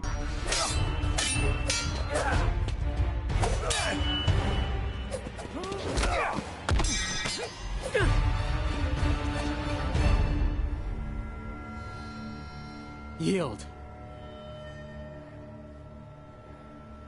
Well done. I still can't get over that this is actually Scorpion that we're looking at. It's just amazing. You and are the now future Chujin. of the Shiryu. You honor me, Master Hisashi. Now that I'm Chujin, how will I serve the clan? Your future does not lie with the Shirai Ryu. But the clan's my family. When I took you in, I promised your father. I don't have a father. Yes, you do. One who's proud of you. A Chujin in record time. You knew he was coming? You said nothing? Knowing this would be your reaction, yes. Takeda, your father is not your enemy. 10 years. No visits. Nothing. You abandoned me. I did not abandon you. I was 8. My mother had just died. Now you come back? Think you can jump right in as a proud dad? Son, To hell with you. I am not your son. Oh, we've got some father-son issues going on here. And that's the great thing about it. Like, we get to see, you know, Kenshi's son. It's just... Oh, I couldn't praise Ed Boon enough. I feel like I've been overly praising Ed Boon in this episode. But I swear to God, I just can't praise the man enough for what he has done, you know, for the future of Mortal Kombat. I remember watching the making of Mortal Kombat Deadly Alliance. You're talking, oh my God, what are we talking about? We're talking 2002, 2003, that kind of era, very early 2000 anyway. I'm going to say 2003 just so I can round it off to 2003. Even though I'm pretty sure it was 2002, but anyway. Ed Boon said in 2003, the question was asked, what does the future hold for Mortal Kombat? Or something like, you know, in 10 years' time or something like that.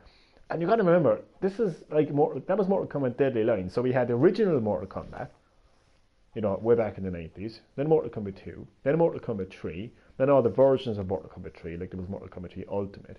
Then you had, you know, a bit of a break for a while. Then you had Mortal Kombat 4.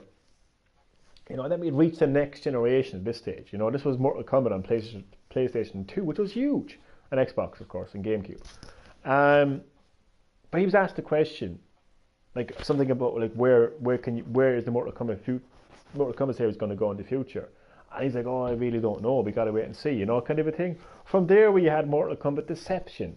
From there, we had Mortal Kombat Armageddon. And just the way that he rebooted the Mortal Kombat series, and now we have Mortal Kombat X. It's just the future of Mortal Kombat is just so bright. You know what I mean? It's just so many years ahead of it, so many games ahead of it. It's going to be amazing. Like, I think Tekken has shot itself in the foot in terms of its future, because the story, I mean, even the creators of Tekken came out and said that that was the end of Tekken in terms of the story of it. Like, Street Fighter is kind of getting a bit stale, you know, and it isn't just the gameplay I'm talking about here. Like, you know, I mean, Ed Boon is really, and his team at NetherRealm Studios, you know, has done a great job, you know, future-proofing the gameplay as well, you know. But it's just a story, really, that I wanted to kind of focus on, you know. Thank you very much, Minepex. I really appreciate that. Really, really, really appreciate that. But yeah, just, this is going to be such a fresh series. Like, when Mortal Kombat 11 comes out, you're not going to have people saying, oh God, not another Mortal Kombat. Well, you will get people like that. And those same people will go away and play fucking Call of Duty, you know what I mean, and play Fortnite, which is the exact same game over and over again, you know. Those people would say, oh, not a Mortal Kombat game, oh. But like, it's going to be such a fresh game. You're going to have Liu Kang as a bad guy. Raiden is pretty much going to become the next, I'm sorry enough I'm spoiling the story, Raiden is going to become the next, you know, Shao Kahn. Like, it's just going to be crazy. Like, Scorpion is human, but he's very kind of, he's a bit of a tortured soul because he kind of played a part in quite a lot. But it's just going to be so interesting to see where the series go. And because of the decisions he made with the reboot and all the different changes he's made, it's just, there's so much new. You know, if the series had continued with Mortal Kombat Armageddon, it would have been very hard to keep the series fresh. Because what can you do once you reach Armageddon? You can't reverse Armageddon. You can't reverse all of the things that happen in that game, in that story. So, you know, sometimes you got to go back, really, and that's exactly. I think that was the mentality. I think that was the mentality for Ed Boon. I think Ed Boon originally had an idea. Is this your favorite fighting? Oh, 100%. This is my favorite fighting game. I thought you were going to say this is my favorite game, because it's very hard to define my favorite game. But it's definitely my favorite fighting game. There's no doubt about that. You can have your Smash Brothers, you can have your Tekken, you can have your Street Fighter. I love all those games. Don't get me wrong. I'm hyped for Super Smash Brothers Ultimate. I still play a bit of Street Fighter 5 to this day. But Mortal Kombat is going to be the game I'm going to come back to at all times. But yeah, I feel hyped now. Right? I'm hyped for Mortal Kombat, for the Mortal Kombat series. But I think Ed Boon originally had this idea where he wanted to just make a complete remake, just a reboot of Mortal Kombat. But then I think as he started making it, you know, he was like, okay, we can make this more interesting. We can make this a lot more interesting. We're not just going to reskin, you know, Scorpion and just make Scorpion in high definition and remake the game in high definition. I think he just wanted to really shake things up, which is why he made the connection to Mortal Kombat Armageddon. You know, going to the very ending of that game, having Raiden go back in order to go forward. And that's what happened. Raiden went back in order to go forward. The Mortal Kombat series went back in order to go forward. And, you know, the results have been amazing. Absolutely amazing. Again, like, whoever thought we'd see the day where, you know, Liu Kang is a bad guy. You know, we saw Liu Kang being killed, but we've never seen Liu Kang being the bad guy. You know, we've been teased a little bit with Raiden being a bit of a kind of, how can I say, in wrestling terms you would use a heel, you know, a bad guy. But it's not really like that now at the end of the game. But he's kind of at a stage like where he's like, right, we're not going to hang around and be invaded anymore. We're not just going to let our realms be invaded. So basically Raiden has decided to set out and actually conquer any realm that he sees as a threat. And who would that remind you of? Shao Kahn. So I really feel that Raiden is going to become, you know, the new Shao Kahn. I'm going to spoil things now here, unfortunately. So if you don't want to be spoiled, please you know, mute now or stop watching the video right now. But Liu Kang and Katana are now the new rulers of the Netherrealm. So think about it, like, you know, you think of the Netherrealm in the original Mortal Kombat games, you think of Shinnok, you think of Quan Chi. Well, move over Shinnok, move over Quan Chi, because the new rulers of the Netherrealm are the former champion of Mortal Kombat, the former good guy Liu Kang, and Katana. You know, Kotal Khan is I think he's still the ruler of Outworld, but he's kind of going to be in an interesting position because the Raiden is not taking any he's not taking any more chances. Again, he's going to be a lot more aggressive in terms of, he's not going to be defending, he's going to be attacking.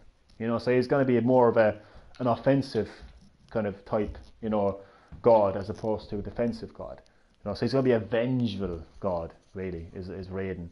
I don't know. I'm just looking forward to seeing all these changes come into play, because it really freshens up the series. It's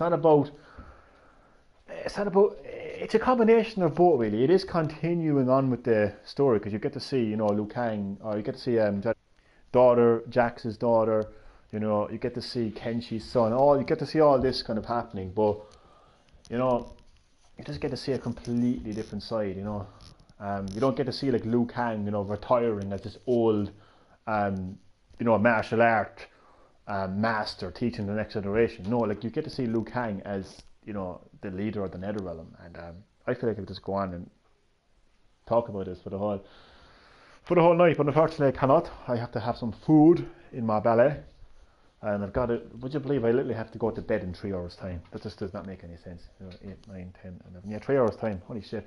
Because I got to get up really early in the morning to go to work. I got to be in work by 7:45 a.m. Yes, a.m. 7:45 in the morning I have to be in work, and I have to open up as well, so it's that's a bit of a responsibility, so I've got to make sure there's no mistakes made there. So it's kind of crazy to think, like, in 3 hours time I have to go to bed. That's really weird, because I'm full of energy now and I'm just fucking wide awake right now. I don't really anyway, I'm just mumbling now anyway. So look, thank you everyone for checking out this episode of Green Herb Gaming. A lot of viewers that I can't remember all of them, but big shout out to obviously my buddy ProChronicsVlogz. He checked out this stream for a while, really appreciate that. For anyone watching, please subscribe to ProChronicsVlogz. Big shout out to MindPix Gaming as well, really appreciate all the kind words and support. Shout out to Adrian as well, and to everyone else who watched. The stream is now over, and stay tuned for more episodes of Green Herb Gaming.